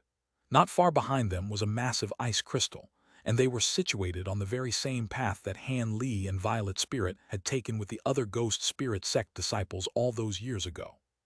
The 3 women had already conjured up dense light barriers around their bodies, so they didn't have to fear these biting winds. After discussing quietly among themselves for a while, the 3 women rose only several tens of feet above the ground before flying slowly toward the distance, not daring to speed up in the slightest. This realm of ice and snow wasn't very large in area, so it only took the three of them less than half a day to fly out of this region, upon an extremely lush mountain appeared before their eyes. The three of them were ecstatic upon seeing this, and they split up to search for the herb again. A day and a night later, the three women gathered once again on the mountain's summit. After looking at one another, wry smiles appeared on all of their faces. There are many spiritual medicines here on the mountain that can't be found in the outer valley, but there are no illusionary spirit herbs here, Liu Yu said in a gloomy voice. Letter 1D487, letter 1D667, letter 1D658, letter 1D4E, letter 1D500, letter 1D4E. Letter 1D658, letter 1D490, letter 1D4AT. Same story on my end. I didn't find the illusionary spirit herb, but I gathered all of the ingredients required for another pill that I'm trying to make. At the very least, I won't be leaving this place completely empty-handed. Mu Paling didn't know whether she should laugh or cry. It looks like we won't be finding the illusionary spirit herb on this trip. Let's return to the sect. Song Yu heaved a dejected sigh. Let's do another thorough search. Perhaps we might have missed some places. Liu Yu was unwilling to give up. Song Yu shook her head as she said in an implacable voice, "Let it go. Don't try to force the issue. The inner valley is too dangerous, and even if we only stick to an area near the entrance, accidents could still happen if we stay here for too long. We're leaving right away." A hint of reluctance appeared on Liu Yu's face, and just as she was about to say something, a loud rumbling thunderclap suddenly erupted in the distance. The three women faltered upon hearing this, and they all turned toward that direction in unison. There, they discovered a shadowy mass of dark clouds that were rapidly flying toward them, moving at such an incredible speed that it was expanding in their field of vision at a rate that was discernible to the naked eye. The dark clouds were tumbling erratically, and loud thunderclaps were erupting from within, creating a very intimidating sight to behold. The three women were naturally able to identify that something was amiss with that mass of dark clouds, and Song Yu immediately exclaimed, "This is bad. There's something wrong with those clouds. It could be an ancient beast." Thus, the three of them leaped into the air, and immediately flew toward the direction they had come in. The rumbling creature within the dark cloud seemed to have caught sight of the three women, and it sped up even further as it hurtled toward them. At the same time, a burst of cold cackled rang out from within. "It's not an ancient beast. It appears to be a devil Dao cultivator." Liu Yu's roots lay in the devil Dao herself, so she immediately managed to identify what these dark clouds were upon hearing the cold cackling. Regardless of what it is, it definitely doesn't harbor any benevolence toward us. We can't engage it in a direct battle. At the sight of the approaching dark clouds, Song Yu was starting to get quite flustered. She hurriedly patted the storage pouch hanging from her waist, and a white bead appeared in her hand. She then began to chant something, and the bead swayed before transforming into a ball of white clouds and mist that enshrouded the three of them within. The white cloud then shuddered before flying through the air like a shooting star, traveling at a speed that wasn't inferior to that of the dark clouds behind them. "You dare to use these pitiful tricks against me?" An eerie voice sounded from within the dark clouds before they tumbled and materialized into a massive black hand. The hand disappeared in a flash, transforming into a streak of black light over 100 feet in length. Its speed also increased drastically, and just a few flashes later, it had already gained significantly on the three women. "That's a nascent soul devil cultivator behind us. We have to think of a way to impede him." Song Yu's urgent voice sounded from within the white cloud. "I'll release my spirit insects. Even if I have to sacrifice my centipedes, I'll make sure to stop him in his tracks for now," Liu Yu offered. As soon as her voice fell, 7 or 8 snowy white centipedes that were around half a foot in length shot forth from within the white cloud, before throwing themselves at the pursuing black light. "Huh, 6-winged frost centipedes. Haha, if it is Liu Yu, you little brat. Are you trying to use these little bugs to hold me off?" The man within the black light began to chortle with amusement. Several thin pitch-black tendrils suddenly shot forth from within the black light, puncturing the bodies of the white centipedes in a flash. Meanwhile, the streak of black light itself simply skirted around the centipedes without any pause or hesitation. The centipedes were completely stationary as they hovered in midair. Only after a short while were they completely engulfed in black flames and were incinerated into nothingness. The 6-winged frost centipedes were somehow completely unable to withstand these peculiar black flames. The three women within the white cloud were horrified upon seeing this. In particular, Liu Yu was extremely stunned. She didn't know who this devil cultivator was, and his voice sounded very unfamiliar to her, but he had somehow managed to glean her identity just from seeing her centipedes. The black streak of light was simply far too fast, and before the three women could think of any strategies to keep it at bay, it was already upon them. It circled through the air before transforming into a massive black hand again, reaching out toward the white cloud without any inhibition. The three women cried out in unison as three swords, a long halberd, and a scepter shot forth from within the white cloud at the same time. Black light flashed over the surface of the massive hand, and it grabbed a hold of all of those treasures. When it spread open its fingers again, all of the treasures had disappeared. However, in that split second of delay, the white cloud suddenly exploded, and three streaks of light hurtled toward different directions. The three women were splitting up so that at the very least, not all of them would be doomed. However, an incredible sequence of events then unfolded. A large swath of black light suddenly erupted from the massive hand, sweeping toward all three women at once, and dragging them back despite the fact that they were all flying in different directions. Thus, the massive black hand captured all three of them at once. The three women were stunned and horrified, and protective spiritual light was flashing desperately over their bodies as they attempted to free themselves with all their might. However, right at this moment, a cold harumph sounded beside their ears. Bursts of black chi wafted out from the massive hand, spraying the three women directly in the face, upon which all three of them immediately fell unconscious. Only then did the black hand release the three women and transform into a vast expanse of black chi. The black chi then converged toward the center to form a tall and broad humanoid figure. The humanoid figure's entire body was pitch black in color, yet its eyes were shimmering with a harrowing green light.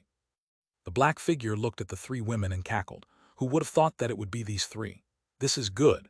If I can capture them, then that man will be even more wary of me. He, all three of these women are closely related to you. You probably won't sacrifice yourself to save them, but I'm sure I'll be able to extort you a little. After an indeterminate period of time, Song Yu, who was the most powerful among the three women, awakened first.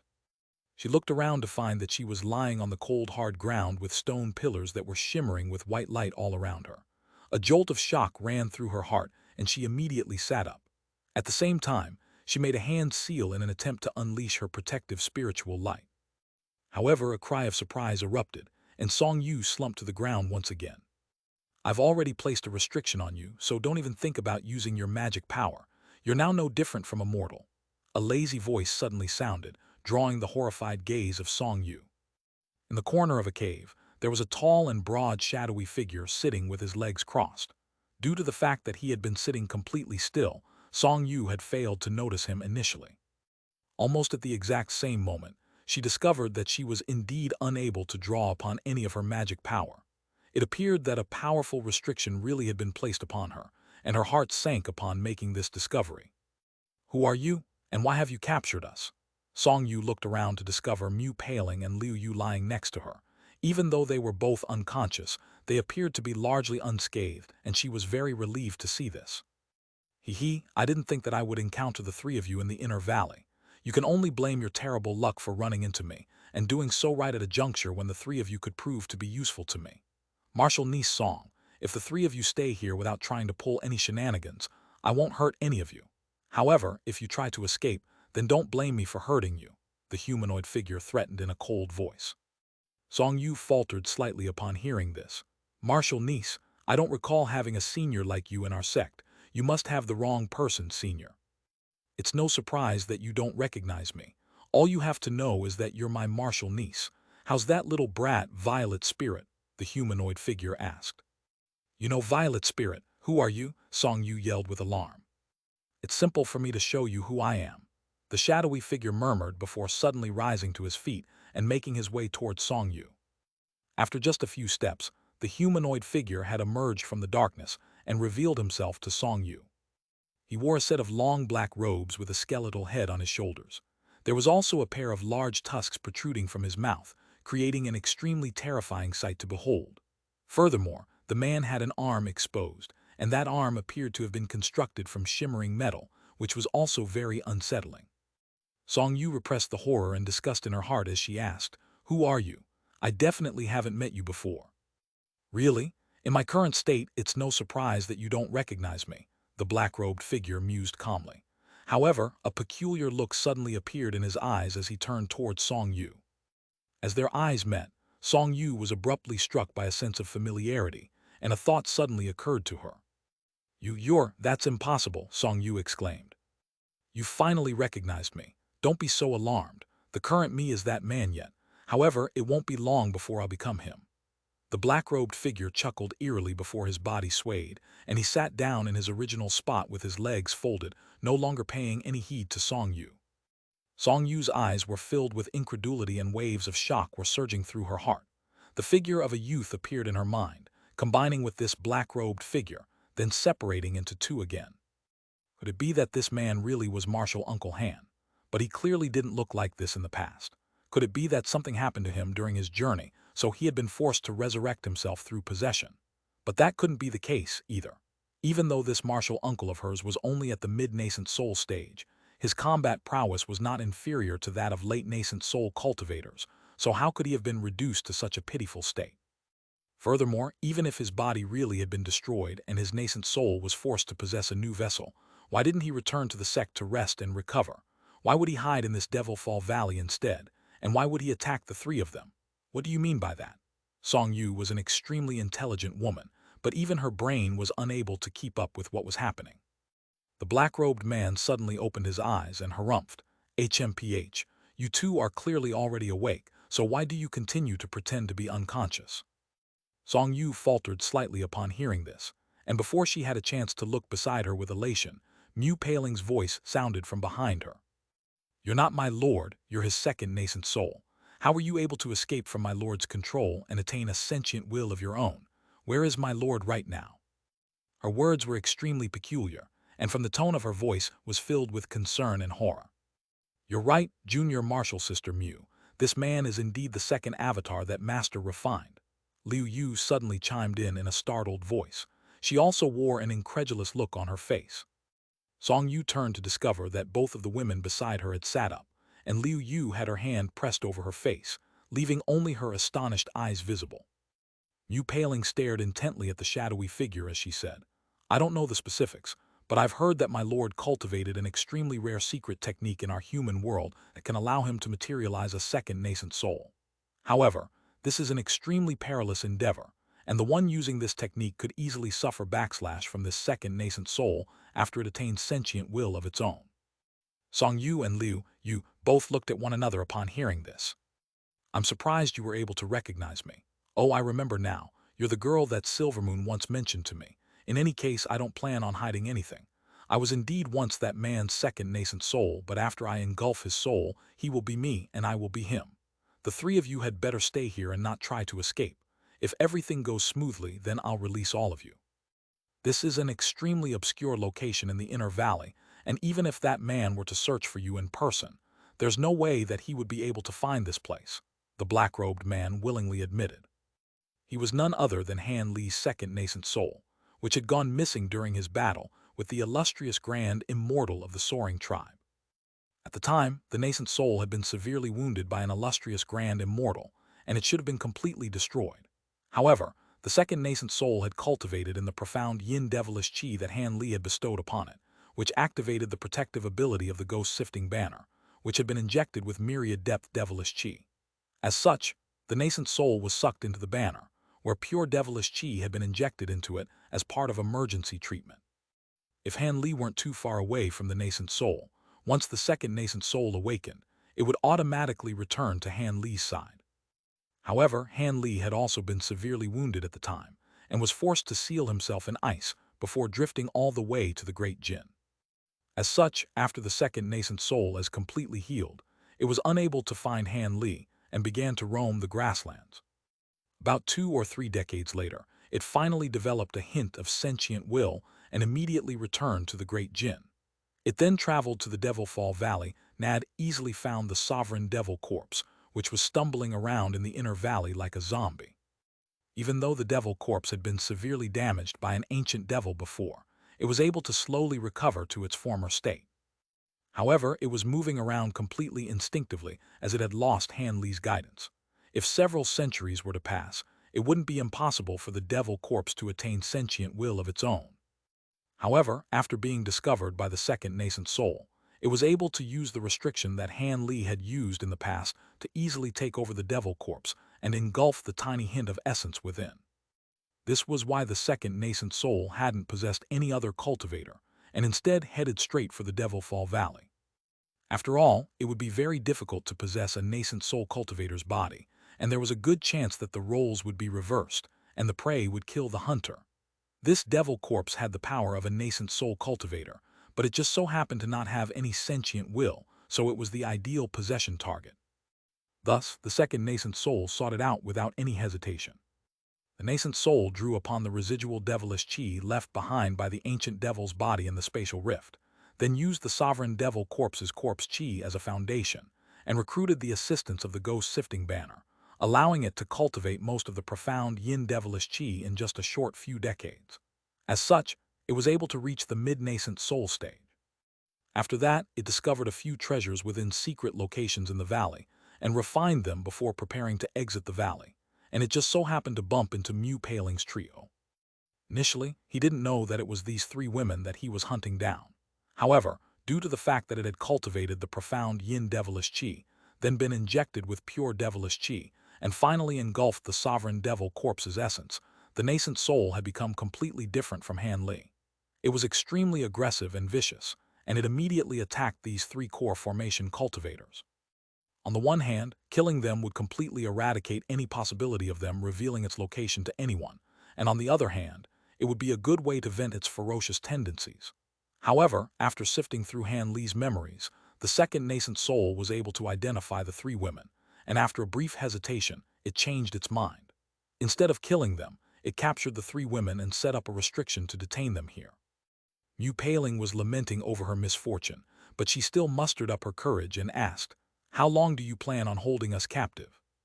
The reason why she was able to immediately recognize this second nascent soul was because, when Silvermoon had been delivering pills to her, she had also given Mu Paling a nameless jade pendant, which she had always carried with her since. At the time, Silvermoon had hidden a wisp of the second nascent soul's aura in that jade pendant, thereby allowing the carrier of the pendant to detect the second nascent soul's presence at close quarters. Mu Paling had always been quite perplexed about why Silvermoon had done that, but she suddenly understood the reason behind this now. She had most likely anticipated that there was a possibility that the second nascent soul would escape from Han Li's control, and she had given her this jade pendant to avoid any potential mishaps.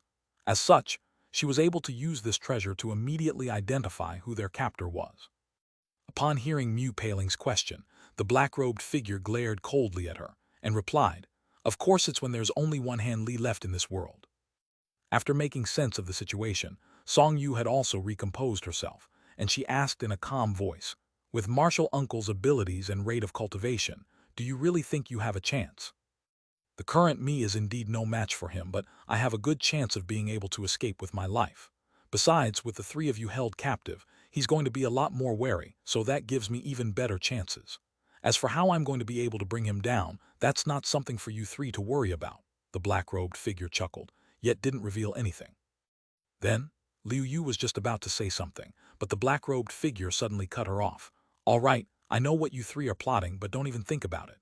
The only scenarios in which you three will be able to escape from here will be when I engulf that man's soul, or he wipes away my sentient will and reduces me to his second nascent soul again. For now, all three of you should just take a long nap." The black-robed figure suddenly made a hand seal and began to chant something. Letter 1D5F3, letter 1D69B, letter 1D5F2, letter 1D556, letter 1D6A0, letter 1D6AT, letter 1D6AC, letter 1D698, letter 1D426. Spiritual light of all colors suddenly began to shimmer on the ground around the three women, as large swaths of black chi emerged. Only then did the three of them discover that they were situated at the center of a massive formation. The trio was inundated by black chi and fell unconscious again. Only then did the black-robed figure sitting in the corner stop his chanting and undid his hand seal. However, there was a complex and indecisive light shimmering in its eyes as it looked at the black chi. A month later, within the Xuan Wu Hall of the Great Truth Sect, which is the self-proclaimed #1 righteous sect in the heavenly South region, there stood an elderly Taoist priest with a set of infantile facial features, yet hair and beard that were completely white. He was staring at the white jade slip in his hand with furrowed brows, and there was an indecisive look shimmering in his eyes. A short while later, he heaved a long sigh and called out, "Come." As soon as his voice fell, two middle-aged Taoist priests walked in from outside the hall. The two Foundation establishment Taoist priests bowed and asked, "What can we do for you, sect master?" The Taoist priest handed over the jade slip with a grave expression and instructed, "Send this invitation to the golden iridescent valley. Tell them that a fourth great cultivator has appeared in the state of Xi, and that the Drifting Cloud sect has extended invitations to their celebratory ceremony. As the Grand Elder, if he's going to attend the ceremony in person, or if other seniors will attending in his stead." The two Taoist priests' expressions changed slightly upon hearing this before both of them said in a respectful manner, "Yes, sect master, we'll be sure to deliver the message." The two of them then took the jade slip and left the hall as two streaks of light. At the Heavenly Yang Pond, a renowned restricted area of the Harmonious Bond sect. This was not a very large pond, only several thousand feet in size. However, the pond was enshrouded under dense mist all year round, and no one was allowed to enter the mist without permission, even the nascent soul stage elders of the sect. Normally, there would be barely any people around in a radius of 10 kilometers around the Heavenly Yang Pond. However, at this moment, there were 5 or 6 cultivators standing side by side over 100 feet away from the mist. All of them wore different attire, and there were both men and women among them. But the one thing they had in common was that all of them were looking at the mist before them in silence. The fourth great cultivator, that hand brat sure is progressing quite fast in his cultivation. I knew that he would get to this point sooner or later, but I didn't think that he would ascend to the heights in just a century. Seeing as this is the case, it looks like I'll have to attend this celebratory ceremony in person. A faint sigh sounded from within the mist. The cultivators outside the mist continued to stand rooted to the spot, and none of them dared to say anything in response. On a certain island among the 7 spirit islands, there was an azure-robed elderly man with a set of plain features standing at the edge of a cliff. His hands were clasped behind his back, and he had cast his gaze out calmly across the boundless ocean.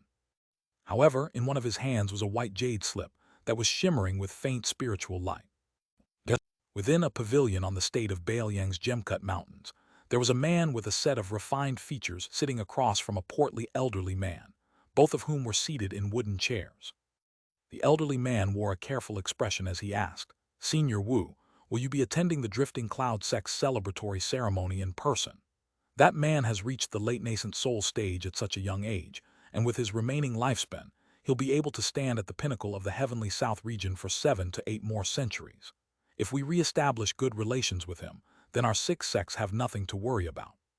What do you suggest, Marshal Nisley? You've taken over the sect, so you want to invite that man back to your valley?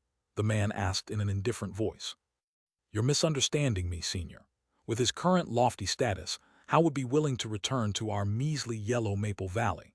However, he does have some ties with our valley, and if we can strengthen those bonds, it would undoubtedly be beneficial to our 6 sects.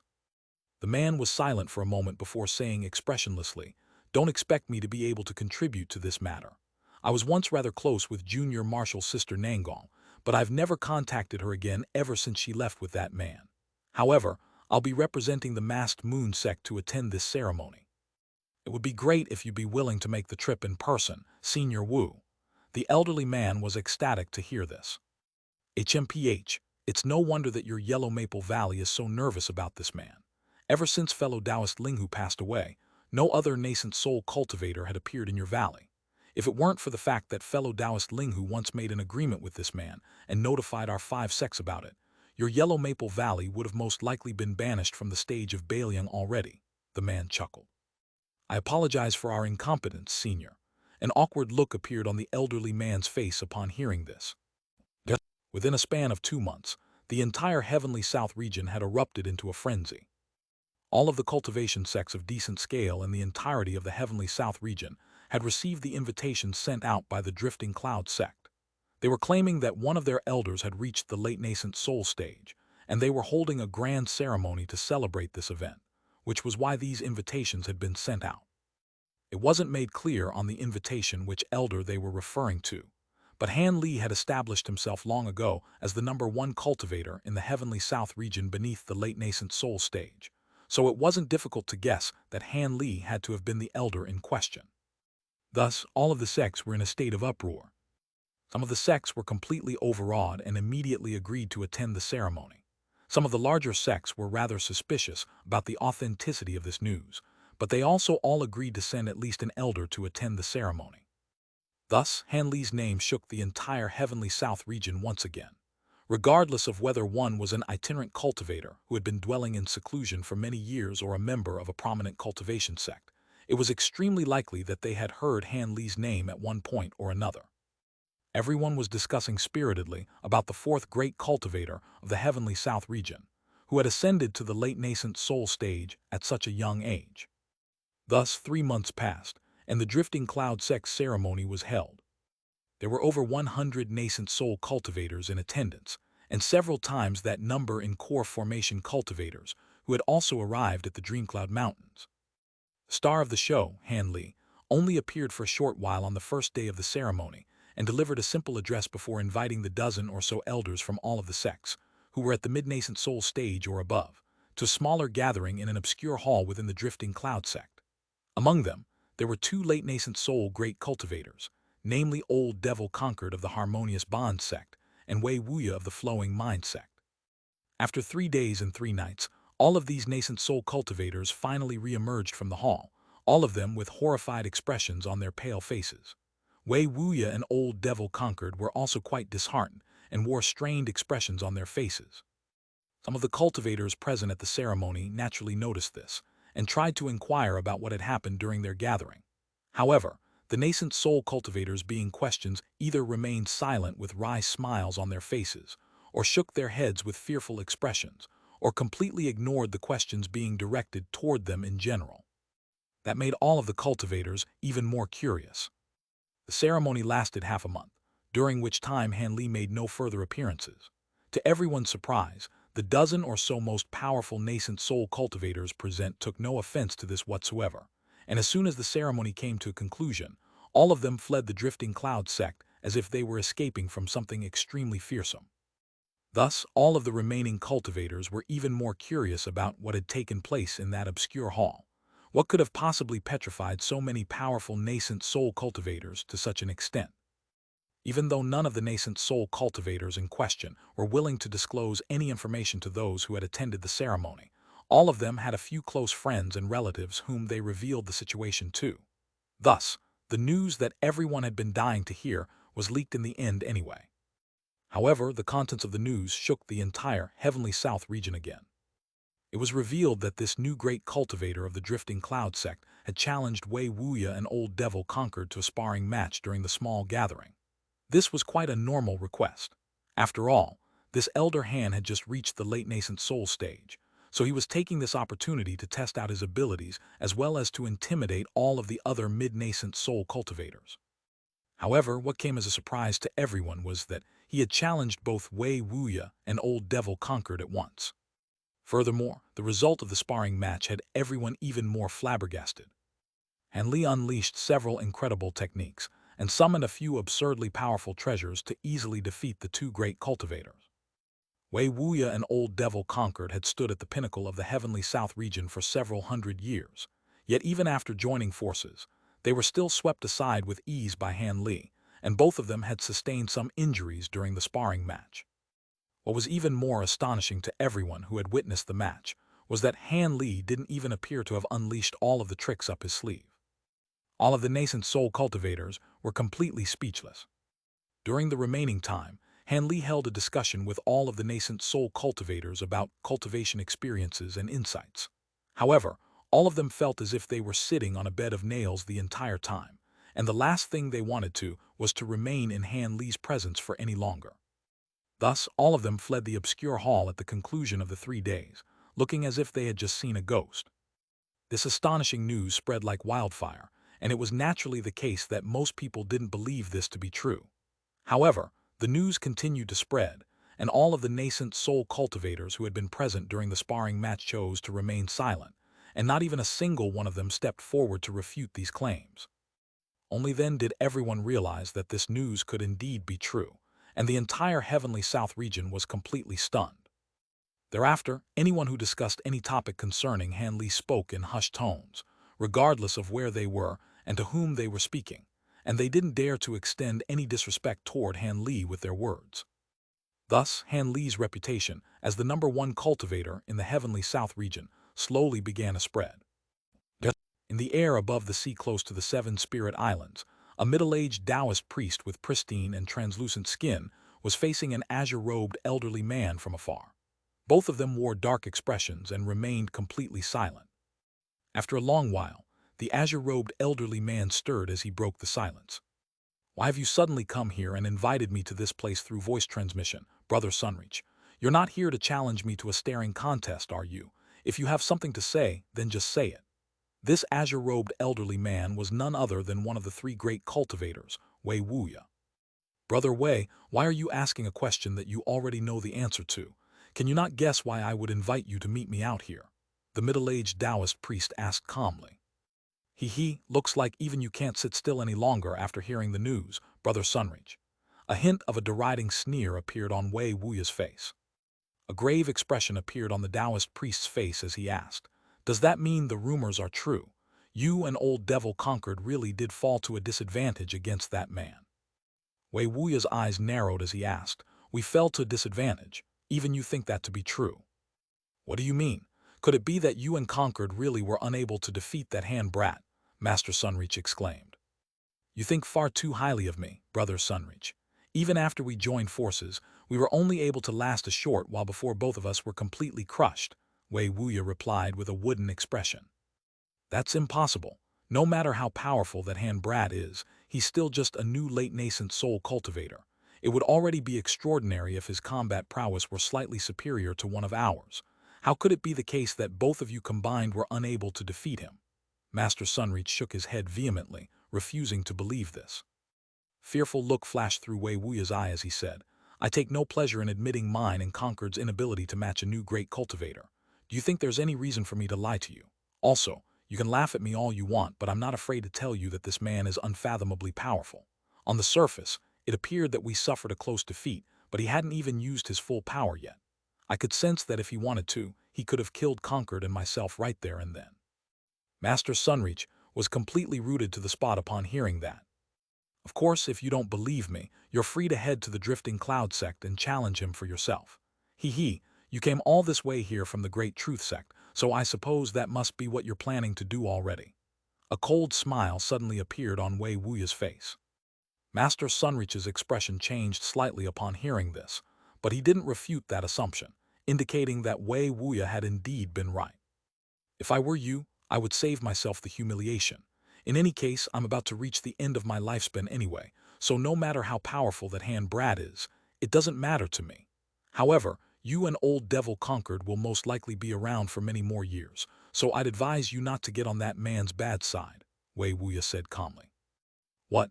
You're about to reach the end of your lifespan, Brother Wei?" Master Sunreach faltered slightly before a shocked expression appeared on his face.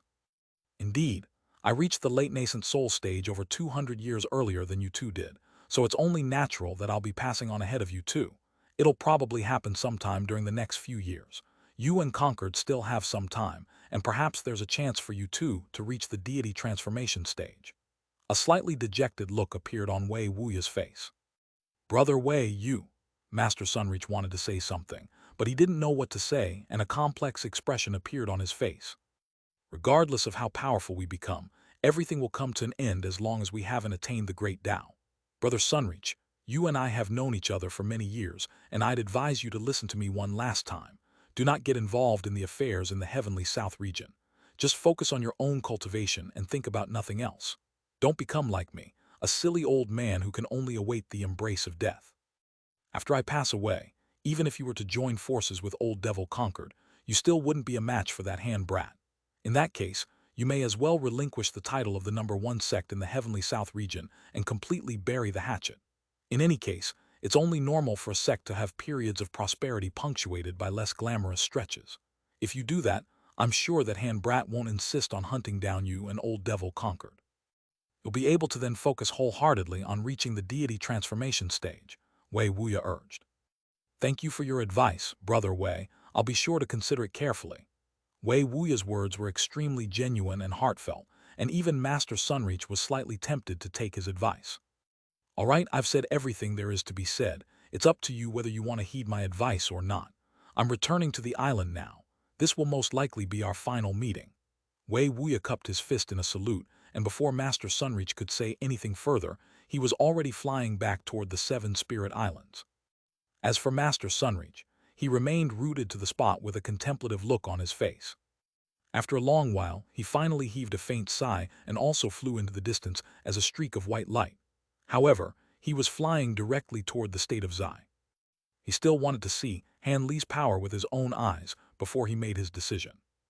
If this new great cultivator really was as fearsome as the rumors suggested, then he would immediately heed Wei Wuya's advice and go into seclusion to try and reach the deity transformation stage. A month later, another piece of news began to circulate throughout the heavenly south region.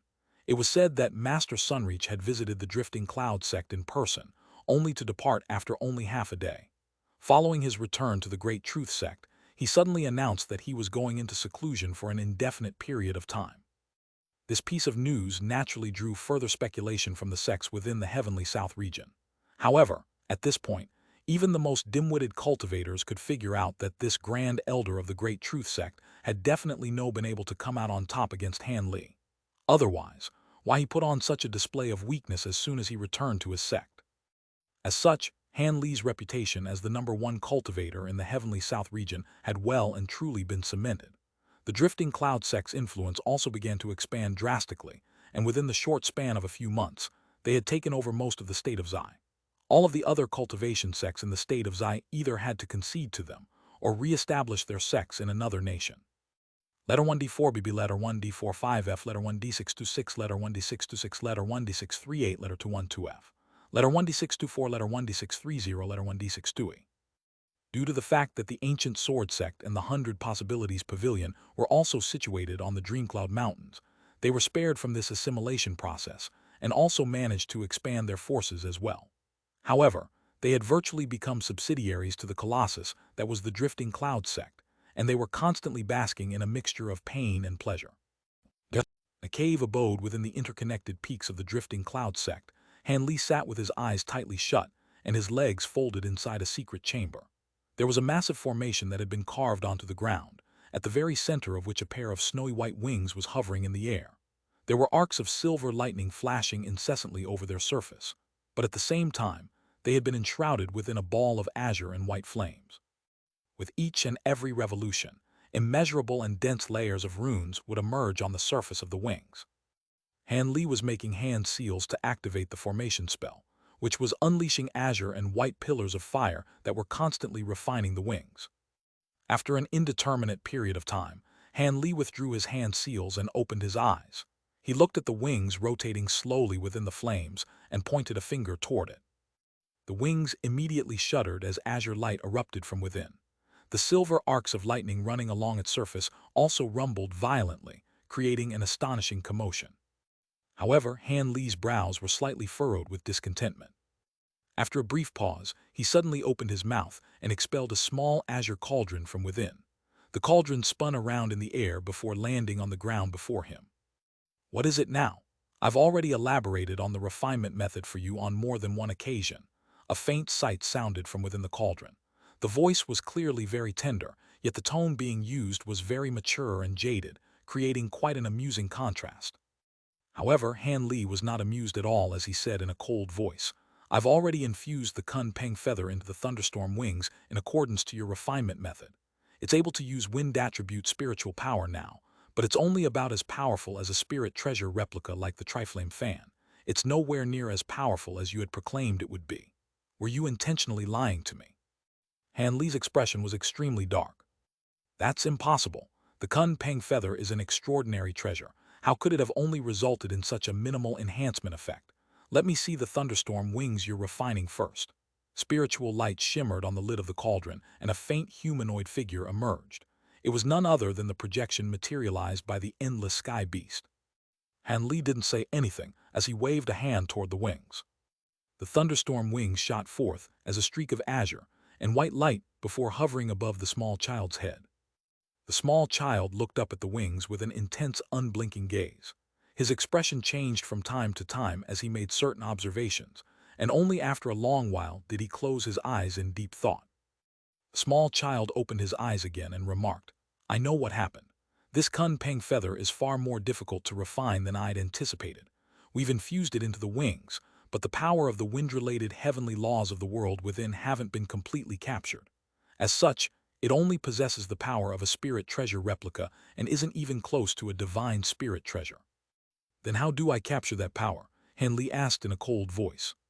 If you want to activate the power, you'll have to either switch to a wind attribute cultivation art, which you should be able to do at your current cultivation base, or find a top-grade wind attribute spirit stone, the small child replied. Switching to a wind attribute cultivation art or finding a wind attribute top-grade spirit stone. I can do neither of those, Henley immediately replied. Then there's nothing I can do. Perhaps there are other ways, but there's no way that those methods would be viable here in the human world, so it would only be a waste of time for me to elaborate on them, the small child said in a resigned manner. HMPH, so what you're saying is, my refinement method was correct, yet your predictions were wrong, Hanley accused. That does appear to be the case. An awkward expression finally appeared on the small child's face. A light flashed through Hanley's eyes, and his expression suddenly eased as he said, So be it. I'm already satisfied with the Thunderstorm Wing's ability to activate the powers of wind and lightning at the same time. If it really did become as powerful as you proclaimed it would, I wouldn't be able to handle it with my current power level anyway. The small child faltered upon hearing this before a suspicious look appeared in his eyes. In terms of cultivation base, this human cultivator was nothing to him. However, he knew that this man was not the kind of person to so graciously accept the underdelivery of a promise to him. The small child stared at Hanley for a short while before deciding to take the initiative. If you have some conditions, then state them. I can consider doing you a favor or two to make up for this error in judgment. Seeing as you've already made the offer, I have no choice but to accept, Hanley replied with a smile. The small child rolled his eyes upon hearing this. Hanley patted his storage pouch, and a burst of azure light erupted from within. After the light receded, a few strange objects had appeared before Hanley. There was a fist-sized clump of transparent gluey substance, 3 shiny black crystals, one of which was big while the other 2 were smaller, a black and white bead, and pitch-black thumb-sized eyeball. Hanley pointed at these items and said, These materials are all items that I've obtained by chance, but I'm unable to identify how they can be applied in practical usage. You're from a higher realm, so you must be more knowledgeable and experienced than I am. I was hoping that you could provide me with some guidance. Where did you get these materials? The other ones aren't really all that noteworthy, but these 2 are quite rare even in the spirit realm. A hint of surprise appeared on the small child's face as he feigned a grabbing motion, upon which 2 objects immediately flew toward him. Hanley turned to discover that the endless sky beast's attention had been drawn to the transparent substance, and that inky black eyeball. Do you recognize what they are? Please tell me how you obtained these 2 items first, fellow Taoist Han. The small child turned to Hanley with a hint of bewilderment in his eyes. I found one of them in a fire cauldron that had been burning for an indefinite number of years, while the other one is the third eye of a 3-eyed demon beast, Hanley replied. That makes sense. It's exactly as I thought then. The small child nodded as if he had expected that response. He picked up the ball of transparent substance first and introduced, This thing from that fire cauldron is known as the fire spirit threads, and they're an exceptional material for refining fire attribute armor, which are quite rare even in the spirit realm. Its true form is an even rarer form of yin-type ore, and if it were to be constantly heated by scorching flames and melted as a result, it would form this type of substance. Fire spirit threads. Hanley looked at the transparent substance in the small child's hands, and a peculiar look appeared on his face. This was the first time that he had ever heard of this substance, but no matter how he looked at it, it didn't appear to be in a thread-like form at all. A hesitant look then appeared on the small child's face as he said, This is not the fire spirit thread's final form. It's going to require a cultivator who specializes in fire attribute cultivation arts to refine this substance into strands before it reaches that stage. That's something that's going to be beyond you. Fire spirit threads are a rare treasure in itself, and it can either be used as a material or refined directly into weapons. If you were to refine them into weapons, their powers wouldn't be inferior to that of the average flying sword. However, what's rather strange is that this type of fire spirit threads should be faint blue in color, yet your one here is semi-transparent. It seems to be a little different from how I remember it to be. A thought occurred to Han Li, and his expression changed slightly as he asked, "Oh, I see. How long would it normally take for this kind of substance to form over flames?" The reason why this material is quite rare is precisely because it takes a long time to form. At a minimum, it'll take over 100 years, and at most, it can even take up to several centuries. Normally speaking, the longer this process, the smaller the material's mass will become, but it'll also increase in purity, the small child explained. I see. A flash of enlightenment appeared in Han Li's eyes. What is it? Have you thought of something? The small child looked at Han Li with a curious expression.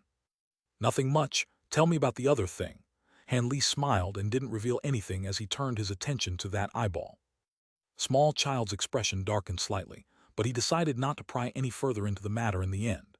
Instead, he cast his gaze toward the black eyeball and said, "This eyeball is an extraordinary treasure, and even I'm quite drawn to it.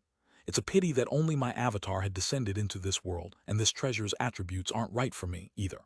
If I were to cultivate it, the benefits I would derive would be limited, yet it could damage my spiritual sense." Is this eyeball really such a big deal? Henley faltered upon hearing the small child's words, and a skeptical look appeared on his face. Back when he had slain that three-eyed demon beast, he had felt that this eyeball was indeed rather special. However, he didn't think that it was anywhere near as important a treasure as the endless sky beast was proclaiming it to be. HMPH, you don't know anything.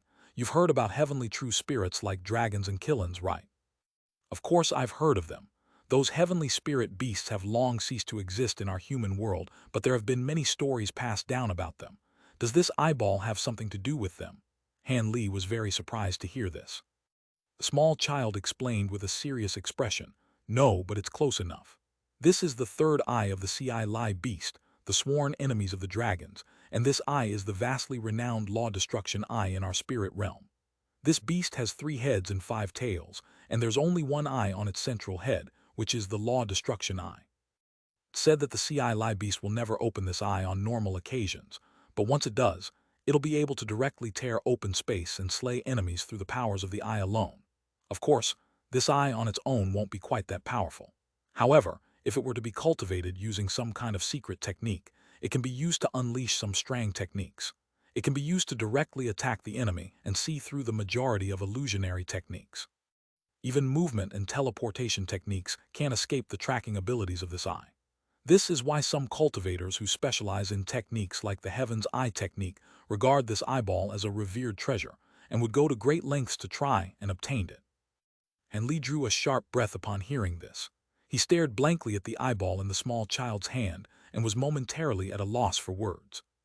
If this was the true law destruction eye of a Ci beast, then its value wouldn't be far off from the golden jade tome. However, this law destruction eye doesn't appear to be very pure. Looks like the 3-eyed demon beast that you killed wasn't a true Ci beast, but was only a spirit beast that inherited a part of the Ci beast's bloodline. Also, it appears that you extracted the eyeball before it had a chance to grow into full maturity. I don't know whether to congratulate you on your luck or lament your loss. The small child sighed with a shake of his head. What do you mean by that? Han Li asked. It's very simple. If this were the eyeball of a mature Ci beast, then it would naturally be impossible for someone of your cultivation base to cultivate the law destruction eye. However, seeing as it's not a fully mature eye, you can give it a try, but the law destruction eye that you attain from cultivating this eye won't be anywhere near as powerful. Also, this eye isn't the eye of a true Ci beast, so the abilities that you'll attain from cultivating it will also be slightly different from those of the true law destruction eye. The small child explained in a serious manner. So you're saying that the abilities of this eye will be far inferior compared to those of the law destruction eye? Han Li asked. Normally speaking, that would be the case, but this is not without exceptions. I recall that the scorching heaven demon king of the spirit realm's 9 spirit mountains seemed to have inherited part of a fire killin's bloodline, but the true fire abilities he attained were quite fearsome even to a true fire killin. However, these cases are extremely rare, but if I recall correctly, you seem to be planning on sneaking over to the spirit realm through a spatial node. In that case, you're going to have to cultivate this law destruction eye. A hint of a smile appeared on the small child's face. Why yes that, Han Li raised his eyebrows in surprise. He had inquired the endless sky beast about spatial nodes a long time ago, but unfortunately, It was also the beast's first time descending into the human world, so it knew a very minimal amount on this topic. However, it was suddenly bringing up this subject again, and Han Li found that to be rather perplexing. The Ci beast can't forcibly travel through spatial rifts to other realms like the heaven-roaming Kun Peng or a Luo Mayan beast can, but it possesses abilities that can weaken the boundary between realms. As to how much the boundary would be weakened, that would naturally depend on the power of this eye, the small child replied calmly. Does this eye really have that kind of ability? Han Li was truly tempted now. Once you cultivate this eye, you'll naturally know whether it can grant you that ability or not. Why would I lie to you? The small child chuckled. Han Li fell into deep thought upon hearing this. The small child merely smiled and continued to examine the two objects in his hands while Han Li mulled over the issue. When Han Li raised his head again, he had already managed to compose himself, and he asked, setting these two items aside for now, do you recognize the other two materials? It appeared that he had completely cast the matter about the law destruction eye to the back of his mind. A hint of surprise flashed through the small child's eyes upon seeing this, but he still replied nonchalantly, those three crystals are dream separation crystals. They're a little noteworthy, but can only be used to refine disposable treasures that can unleash illusionary techniques on only one occasion, so it's not very useful to normal cultivators like us. However, I've heard of a heavenly illusion sect in the spirit realm that once offered astronomical prices to purchase these crystals, but quickly repealed this order for some unknown reason. As for whether this crystal can serve some other purpose, that's beyond me. After all, these crystals are quite rare, and as a result, their uses aren't very well documented. As for that black and white demon core, I cannot identify it at all. However, its attributes seem to be very special. Would you be able to describe the appearance of the demon core that it belonged to? That demon beast's appearance is very strange. Han Li's brows furrowed as he recalled that demon beast, which had the appearance of a pile of rotten flesh that he had slain in the lake within the Devil Fall Valley. After hearing Han Li's description, the small child thought to himself for a while before finally shaking his head. I've never heard of any demon beast like it. I can only assume that it's some type of mutant demon beast. However, from your description, it appears that the demon beast wasn't very powerful, so its demon core most likely won't be very useful either, the small child analyzed. But this demon beast's ability to conceal its aura is very interesting. Perhaps this demon core can be used for tool refinement purposes, Han Li mused. He feigned a grabbing motion and the black and white demon core immediately flew into his hand. After rotating over his palm for a while, wisps of black and white qi began to emanate from it, but there was a clear separation between the two types of qi, creating quite a stark contrast. The small child turned his gaze to Han Li and hesitated momentarily before offering, how about this? As compensation for my error in judgment with regard to your thunderstorm wings, I can provide you with the methods to refine the fire spirit threads and law destruction eye. However, whether you like to refine these two items and whether you can succeed in doing so is completely up to you. All right, we'll do as you say. Han Li accepted the offer without any hesitation, as if he had been waiting for the small child to make that offer all along. The small child faltered momentarily upon seeing this, and a slightly gloomy expression appeared on his face as his body swayed and disappeared. The two objects in his hands naturally fell toward the ground. However, Han Li reached out and grabbed the transparent substance and the black eyeball before they could fall very far. Almost at the exact same moment, the endless sky beast began to transmit its voice to him, and the contents of the voice transmission were none other than the refinement methods for these two items. Han Li's heart stirred, and he immediately sat down with his eyes closed, paying close attention to the voice transmission. Half a day later, several Foundation establishment stage stewards were gathered within a pavilion at the foot of a mountain within the Drifting Cloud sect. They were sorting through a pile of materials in a storage pouch when a streak of red light suddenly flew into the pavilion. The red light circled through the air before landing in the hand of one of the blue-robed cultivators. The red light transformed into a ball of flames, from within which a jade slip and a badge came falling out. The blue-robed steward caught the two items, and upon closer inspection of the badge, his expression changed drastically as he hurriedly reached both hands into the fireball. Moments later, the fireball disappeared amid a loud explosion, yet the blue-robed cultivator's expression only became more grave. He looked at the badge, then at the bewildered expressions on the faces of the other stewards, and a wry smile appeared on his face as he said, It's a voice transmission talisman from the Grand Elder commanding us to gather all of the materials stipulated in the Jade slip within 3 days. From the sounds of it, it appears that the Grand Elder is going to be using these materials for tool refinement purposes, and they seem to be rather uncommon. Senior Marshal Brothers, it looks like we'll have to drop everything for now and fulfill the Grand Elder's orders first. All of the other cultivators were startled to hear this. If this is an order from the Grand Elder, then we'll naturally have to prioritize it.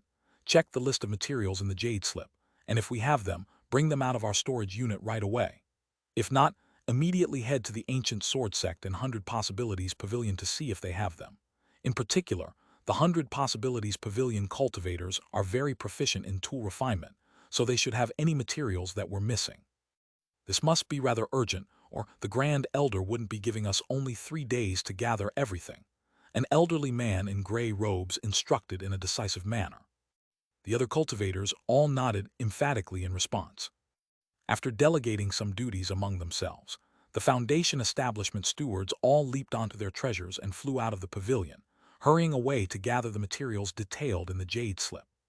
3 days later, the blue-robed cultivator arrived at the interconnected peaks with a bulging storage pouch filled with the required materials, but was naturally kept out by the restriction around the peaks. This Foundation establishment disciple released a voice transmission talisman before waiting on the spot, holding the storage pouch in both hands in a respectful manner. After roughly 10 minutes had passed, the mist that had been manifested from the restriction suddenly began to tumble and surge, immediately following which a burst of azure light shot forth from within. Spiritual light flashed, and the storage pouch in the blue-robed cultivator's hands was swept away. The blue-robed cultivator's heart stirred upon seeing this, and he hurriedly bowed several times toward the mist before flying away atop his treasure. Peace and tranquility resumed over the interconnected peaks as if nothing had ever happened. In his cave abode, Hanli stowed away his humanoid puppet before using his spiritual sense to assess the contents of the storage pouch in his hand. A short while later, a content expression appeared on Hanli's face as he murmured to himself, "Not bad. They really did manage to get everything. Looks like these sect stewards are quite capable. You're the Grand Elder of the Drifting Cloud sect, so they naturally wouldn't dare to delay in executing your orders. I'm rather surprised that you asked them to bring you the materials required to refine the fire spirit threads as well, though. You have to remember that you're not using a fire attribute cultivation art." The small child's figure surfaced again, and he turned to Hanli with a perplexed look. "I'm naturally aware of that. However, I have something that can refine the fire spirit threads in my stead, even though I don't have much fire attribute spiritual power within my body. This thing originates from the treasure that gave rise to the fire spirit threads, so it's very appropriate that I'm using it to refine the fire spirit threads now," Hanli replied calmly as he patted the storage pouch hanging from his waist, upon which a small red cauldron flew out from within before hovering in front of him. The small child's eyes narrowed as he examined the fire cauldron, and he didn't say anything, but he nodded slightly to himself. A faint smile appeared on Hanli's face as he tipped over the storage pouch in his hand. A flash of white light erupted, and about a dozen or so jade and wooden boxes of different sizes appeared on the ground. Hanli raised a hand and pointed a finger at the fire cauldron. The crimson lid of the cauldron flew soundlessly into the air, following which a ball of crimson flames emerged from within the cauldron amid a loud boom. In the blink of an eye, the flames had manifested into a dozen or so crimson fire ravens, all of which began to fly around the cauldron. Those flames have manifested a spirit. This treasure's power isn't all that remarkable, but it is indeed an extremely pure fire attribute treasure, so it'll be quite suitable to refine the fire spirit threads in your stead. Even so, these fire ravens were born from the cauldron and not created by your magic power, so it's going to be rather difficult to accurately manipulate them. You're going to pay a lot of attention to this process. Any lapse in concentration could result in all of your efforts going to waste, the small child warned. "Rest assured, fellow Taoist Endless Sky, I have nothing if not patience," Hanli chuckled nonchalantly. The small child naturally wasn't going to try and dissuade Hanli any further after hearing that. Thus, Hanli made a hand seal and cast an incantation seal onto the fire cauldron. The cauldron revolved in the air before swelling drastically to several times its original size in the blink of an eye. Only then did Hanli sweep his sleeve through the air, and a semi-transparent object shot forth from within, quickly disappearing into the cauldron. A loud boom erupted within the cauldron and balls of crimson flames appeared on its surface, while flames also rose into the air from within. The semi-transparent substance was barely discernible within the flames, and was soon pushed by a few fire ravens to the top of the fire. A focused expression appeared on Han Li's face upon seeing this, and he flicked his 10 fingers in quick succession, blasting forth a dozen or so incantation seals of different colors onto the bodies of those fire ravens. The ravens stirred as they blasted flames out of their beaks toward the semi-transparent object in a frenzy. In contrast, that substance seemed to be able to absorb the flame of the fire ravens, and as it was being scorched, its surface gradually reddened, and its shape began to change. Han Li feigned a grabbing motion toward one of the jade boxes on the ground, and the lid flew off on its own, revealing a small blue paste-like substance within. He pointed a finger at the box, and the substance immediately flew into the cauldron, transforming into blue liquid upon making contact with the flames before being completely absorbed by the semi-transparent substance. Han Li was elated to see this as he withdrew his hand seals. Immediately thereafter, strands of azure threads shot forth from his fingertips and into the crimson flames. The fire immediately rose by several feet, and at the same time, a rumbling cry rang out from within the cauldron, in response to which Han Li's expression remained extremely serious and focused. 2 months later, a streak of azure light flew directly toward the main peak of the drifting cloud sect. The azure light disappeared in a flash as it landed in front of the large hall at the foot of the mountain, upon which Han Li's figure was revealed. The dozen or so drifting cloud sect disciples guarding the hall were immediately overawed to be in Han Li's presence, and all of them rushed forward to extend respectful bows. However, Han Li merely waved his hand and raised a leg, upon which he completely disappeared from the spot, reappearing in the next instant within the hall. The disciples were naturally startled upon seeing this, and they all turned their attention toward the interior of the hall. They could see that Han Li had clearly only taken a few steps, yet he had already disappeared from the corridor following a few flashes. The disciples were stunned to see this, and their awe and veneration for this grand elder grew even further. When Han Li appeared within the hall, Lu Luo was already there, and he was pacing back and forth with an urgent look on his face. "You've finally come out of seclusion, Junior Marshal Brother Han. Looks like you've received the voice transmission talisman I sent out as well." At the sight of Han Li, a joyful expression replaced the urgent one on Lu Luo's face. A faint smile appeared on Han Li's face, and his body swayed as he appeared in front of a wooden chair, sinking down into it calmly as he said, "The voice transmission talisman tells me that Marshal Ni Song and the others have disappeared in the Devil Fall Valley. This is quite suspicious, and it involves Paling and that unnamed disciple of mine as well, so I naturally had to come and ask you for some details. This incident is indeed quite suspicious. It's been half a year since Marital Ni Song and the others have traveled to the Devil Flea Valley, and they definitely should have returned to the sect by now. However, according to the disciples I sent out to search for them, there are only cultivators who have seen the 3 of them enter the valley, but none who saw them emerge from there.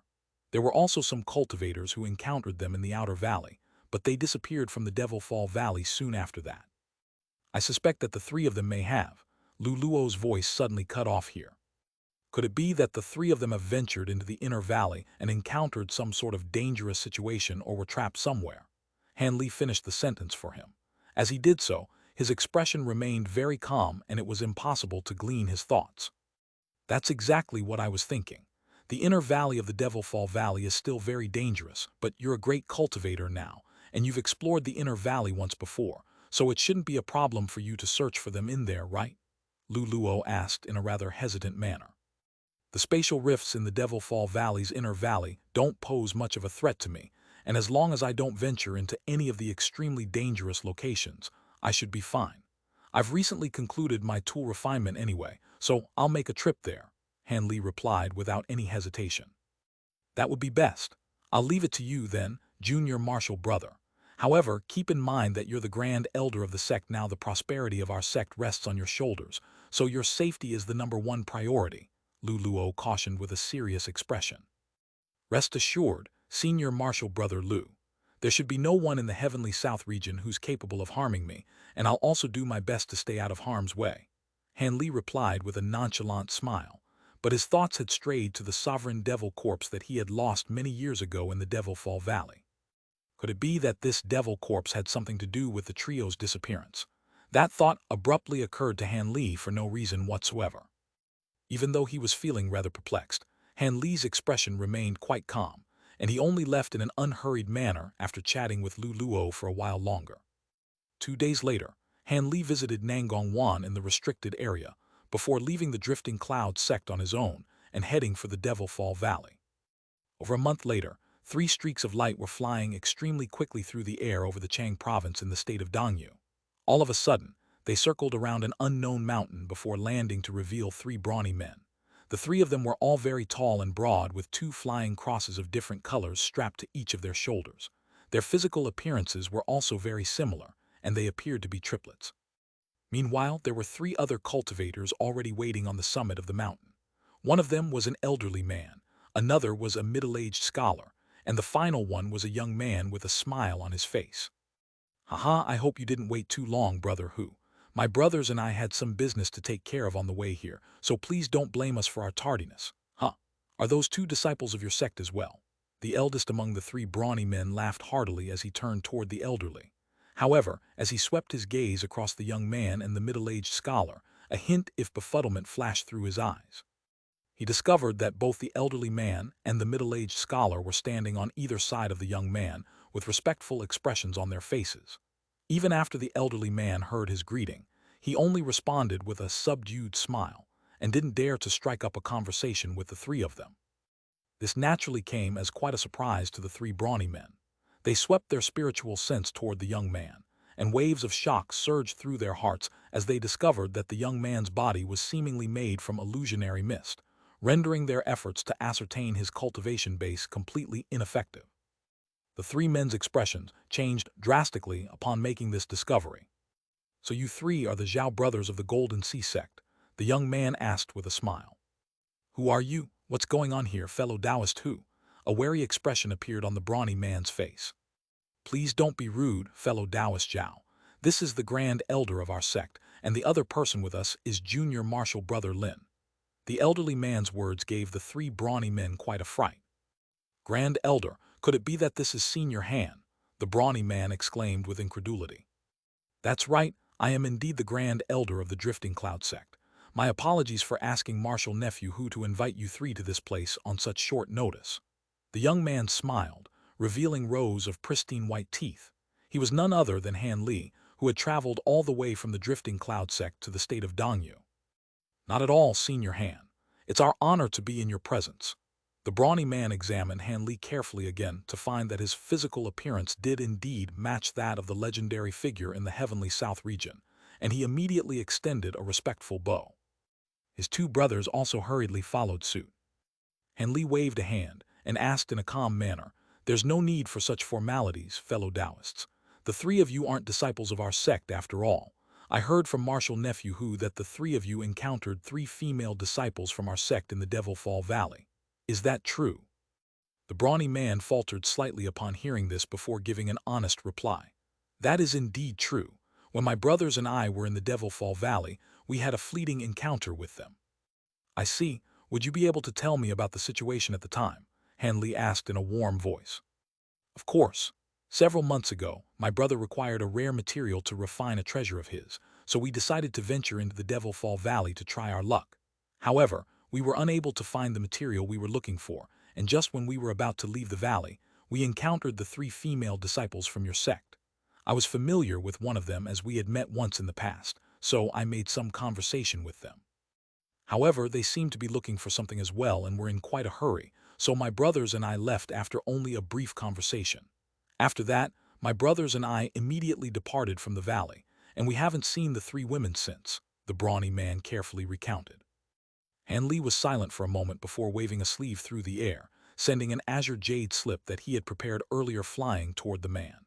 "Fellow Taoist, would you be able to provide more specific details on where you encountered them? I have a map of the Devil Fall Valley's outer valley with me here. Would you be able to annotate the spot on the map where you encountered them?" The place where we encountered them was already somewhere quite deep into the outer valley. The man hurriedly caught the jade slip before injecting his spiritual sense into it. He then immediately withdrew his spiritual sense before offering the jade slip back to Han Li with both hands. Han Li raised a hand, and the jade slip flew into his palm as a streak of azure light. He injected his spiritual sense into the slip, and he raised his eyebrows in response to what he saw. Han Li stowed the jade slip away before giving the three brothers a smile, then turning to the elderly man and the middle-aged scholar as he said, "That place is indeed very close to the inner valley already. Thank you for your assistance, fellow Taoists. Martial Nephew Wu, please keep our three fellow Taoists company. I have to be on my way now." Of course, Martial Uncle Han. The scholar and the elderly man immediately bowed to bid Han Li farewell, and the three brawny men also hurriedly followed suit. Brilliant azure light erupted from Han Li's body, and he shot forth into the distance, disappearing from view in the blink of an eye. Only after the streak of azure light had disappeared into the distance did one of the brawny men heave a long sigh, and he asked with an incredulous look on his face, "Brother Hu, is that really the new great cultivator from your sect, Senior Han Li?" That man was indeed none other than Martial Uncle Han. The three of you are very fortunate to have been able to meet him. Martial Uncle Han has become an extremely renowned figure in the heavenly south region, yet he very rarely appears before our sect disciples, and even I've only met him on a handful of occasions, the elderly man said with a wry smile. Indeed, Martial Uncle Han doesn't interact much with the disciples of our sect. It's been several decades since I reached the core formation stage, and I've only seen him once from afar during the recently concluded ceremony. If it weren't for the sake of our senior martial sisters this time, the Grand Elder would have most likely continued to stay in his cave abode. The scholar chimed in with a faint sigh. One of the brawny men faltered slightly before a grim expression appeared on his face as he said, "So that means that the three female disciples in question really have disappeared in the Devil Fall Valley. My brothers and I heard some rumors about this recently, but we thought that they were fabricated stories. With things as they are now, there's no point in hiding anything. My three junior martial sisters really do appear to be in some trouble," the elderly man sighed. "But all three of them are core formation cultivators. How could they have disappeared like this? Could it be that they ventured into the inner valley?" The brawny man was very surprised to hear this. "That's most likely the case. It would be best if they were merely trapped somewhere in the inner valley. In that case, Martial Uncle Han would definitely be able to save them," the scholar mused with a concerned look on his face. "Could it be that these three female disciples have some kind of special relationship with Senior Han? Otherwise, from the sounds of it, Senior Han doesn't seem to be the type of person to willingly get involved in these matters," the brawny man speculated. I heard that Senior Martial Sister Song has known Martial Uncle Han for a long time. However, I think the main factor behind Martial Uncle Han's decision to enter the Devil Fall Valley is the other two Senior Martial Sisters. I hear that Senior Martial Sister Liu is one of Senior Han's in-name disciples, and that Senior Martial Sister Mu Paling was once Martial Uncle Han's servant. Now that all three of them have disappeared at the same time, Martial Uncle Han naturally can't just stand by and watch," the elderly man revealed with a smile. The three brawny men were all enlightened upon hearing this. As these core formation cultivators were discussing among themselves, Han Li was already traveling rapidly toward the Devil Fall Valley. He was holding a white jade badge with a contemplative look on his face as he flew through the air. All of a sudden, the tender voice of a child sounded beside his ear. "Fellow Taoist Han, are you concerned about your disciple and your servant, or are you fretting over your inability to glean the contents of this half-page of the Golden Jade Tome?" Han Li glanced at one of his sleeves before replying calmly, "The three of them have most likely entered the Devil Fall Valley's inner valley, and as long as nothing has happened to them, it shouldn't be too difficult to save them. As for the beveled silver text that you taught me, are you sure there aren't some things that you've neglected to mention? How could the contents in this half-page be so difficult to decipher? After all this time, I've only managed to confirm one thing, which is that the page does indeed contain a talisman refinement method, but everything else is far too profound." That's only to be expected. After all, this half-page contains a talisman refinement method left behind by an immortal. If a human world cultivator like you could glean its contents so easily, then I'd be very skeptical toward the authenticity of this half-page. Furthermore, you've only got half of a page to reference, so it's naturally going to be even more difficult to comprehend its contents," the small child chuckled. "You're right, I'll re-explore this half-page another time." Han Li nodded as they stowed the jade badge away. After a brief silence, the small child calmly asked, "Fellow Taoist Han, I've already taught you the beveled silver text, and bestowed upon you the refinement methods for the fire spirit threads and the law destruction eye. Isn't it time for you to deliver on your promise to help me transcend my metamorphosis stage lightning tribulation? Rest assured, fellow Taoist endless sky, I never go back on my word. Once I've taken care of this matter, I'll find an obscure location and help you succeed in reaching the metamorphosis stage, Han Li replied. Good, that's all I needed to hear. The small child seemed to be very satisfied with Han Li's answer, and it immediately fell silent thereafter. Han Li also remained silent as he flew through the air at full speed, disappearing from view after just several flashes. Half a day later, at the entrance to the Devil Fall Valley, the teleportation formation that the Ghost Spirit Sect erected still stood. However, there was a thick layer of dust over it, indicating that it hadn't been used for many years. That made sense, seeing as most of the restrictions and countless spatial rifts around the outskirts of the Devil Fall Valley had disappeared, and even the outermost layer of restrictions barely existed anymore. Anyone with a cultivation base at the core formation stage or above could easily access the valley through the brittle patches of the restriction, and they wouldn't even have to enter through the designated entrance. As such, the teleportation formation that the Ghost Spirit Sect was made completely redundant. Of course, the entrance to the Devil Fall Valley was still a place that most cultivators accessed when entering the Devil Fall Valley. After all, this was a path that had been trodden by countless cultivators, so it was naturally a far safer path than any alternatives. However, there were currently 5 or 6 cultivators standing near the teleportation formation, all of whom wore different attire, and they seemed to be discussing something. They were all core formation cultivators, and one of them was even a late core formation cultivator. All of them seemed to be preparing to enter the valley together through the entrance. All of a sudden, the sound of something whizzing through the air rang out in the distance, and the group of cultivators was all startled by this sound as they hurriedly turned toward that direction. There, they discovered a streak of azure light flashing rapidly through the air. When they tried to get a closer look, the azure light suddenly flashed and disappeared. Their expressions changed drastically, and they unleashed their spiritual sense when the same sound erupted just over 100 feet away from them. Azure light flashed right in front of their eyes before disappearing into the valley. Even with so many core formation cultivators present, not a single one of them had been able to catch a clear glimpse of what had just flown past them. All of them looked at one another, only to find their own astonishment mirrored in everyone else's eyes. That streak of azure light was naturally none other than Han Li in full flight. He had no time to waste with a few core formation cultivators, and sped directly into the Devil Fall Valley, heading straight toward the spot that the man from the Golden Sea Sect had annotated on the Jade slip. If he recalled correctly, that spot seemed to not be far away from the place through which he had entered the inner valley on the previous occasion with Violet Spirit and the other Ghost Spirit Sect cultivators. Furthermore, Song Yu was good friends with Violet Spirit, so it only made sense that she would know about that place. With that in mind, there wasn't much else for Han Li to consider as he headed toward that direction. Most of the spatial rifts in the outer valley had disappeared, so Han Li was virtually able to fly at his full speed. At this rate, it took him only over half a day to reach the massive ice rift through which one could access the inner valley. The streak of azure light revolved through the air before Han Li flew into the ice rift expressionlessly.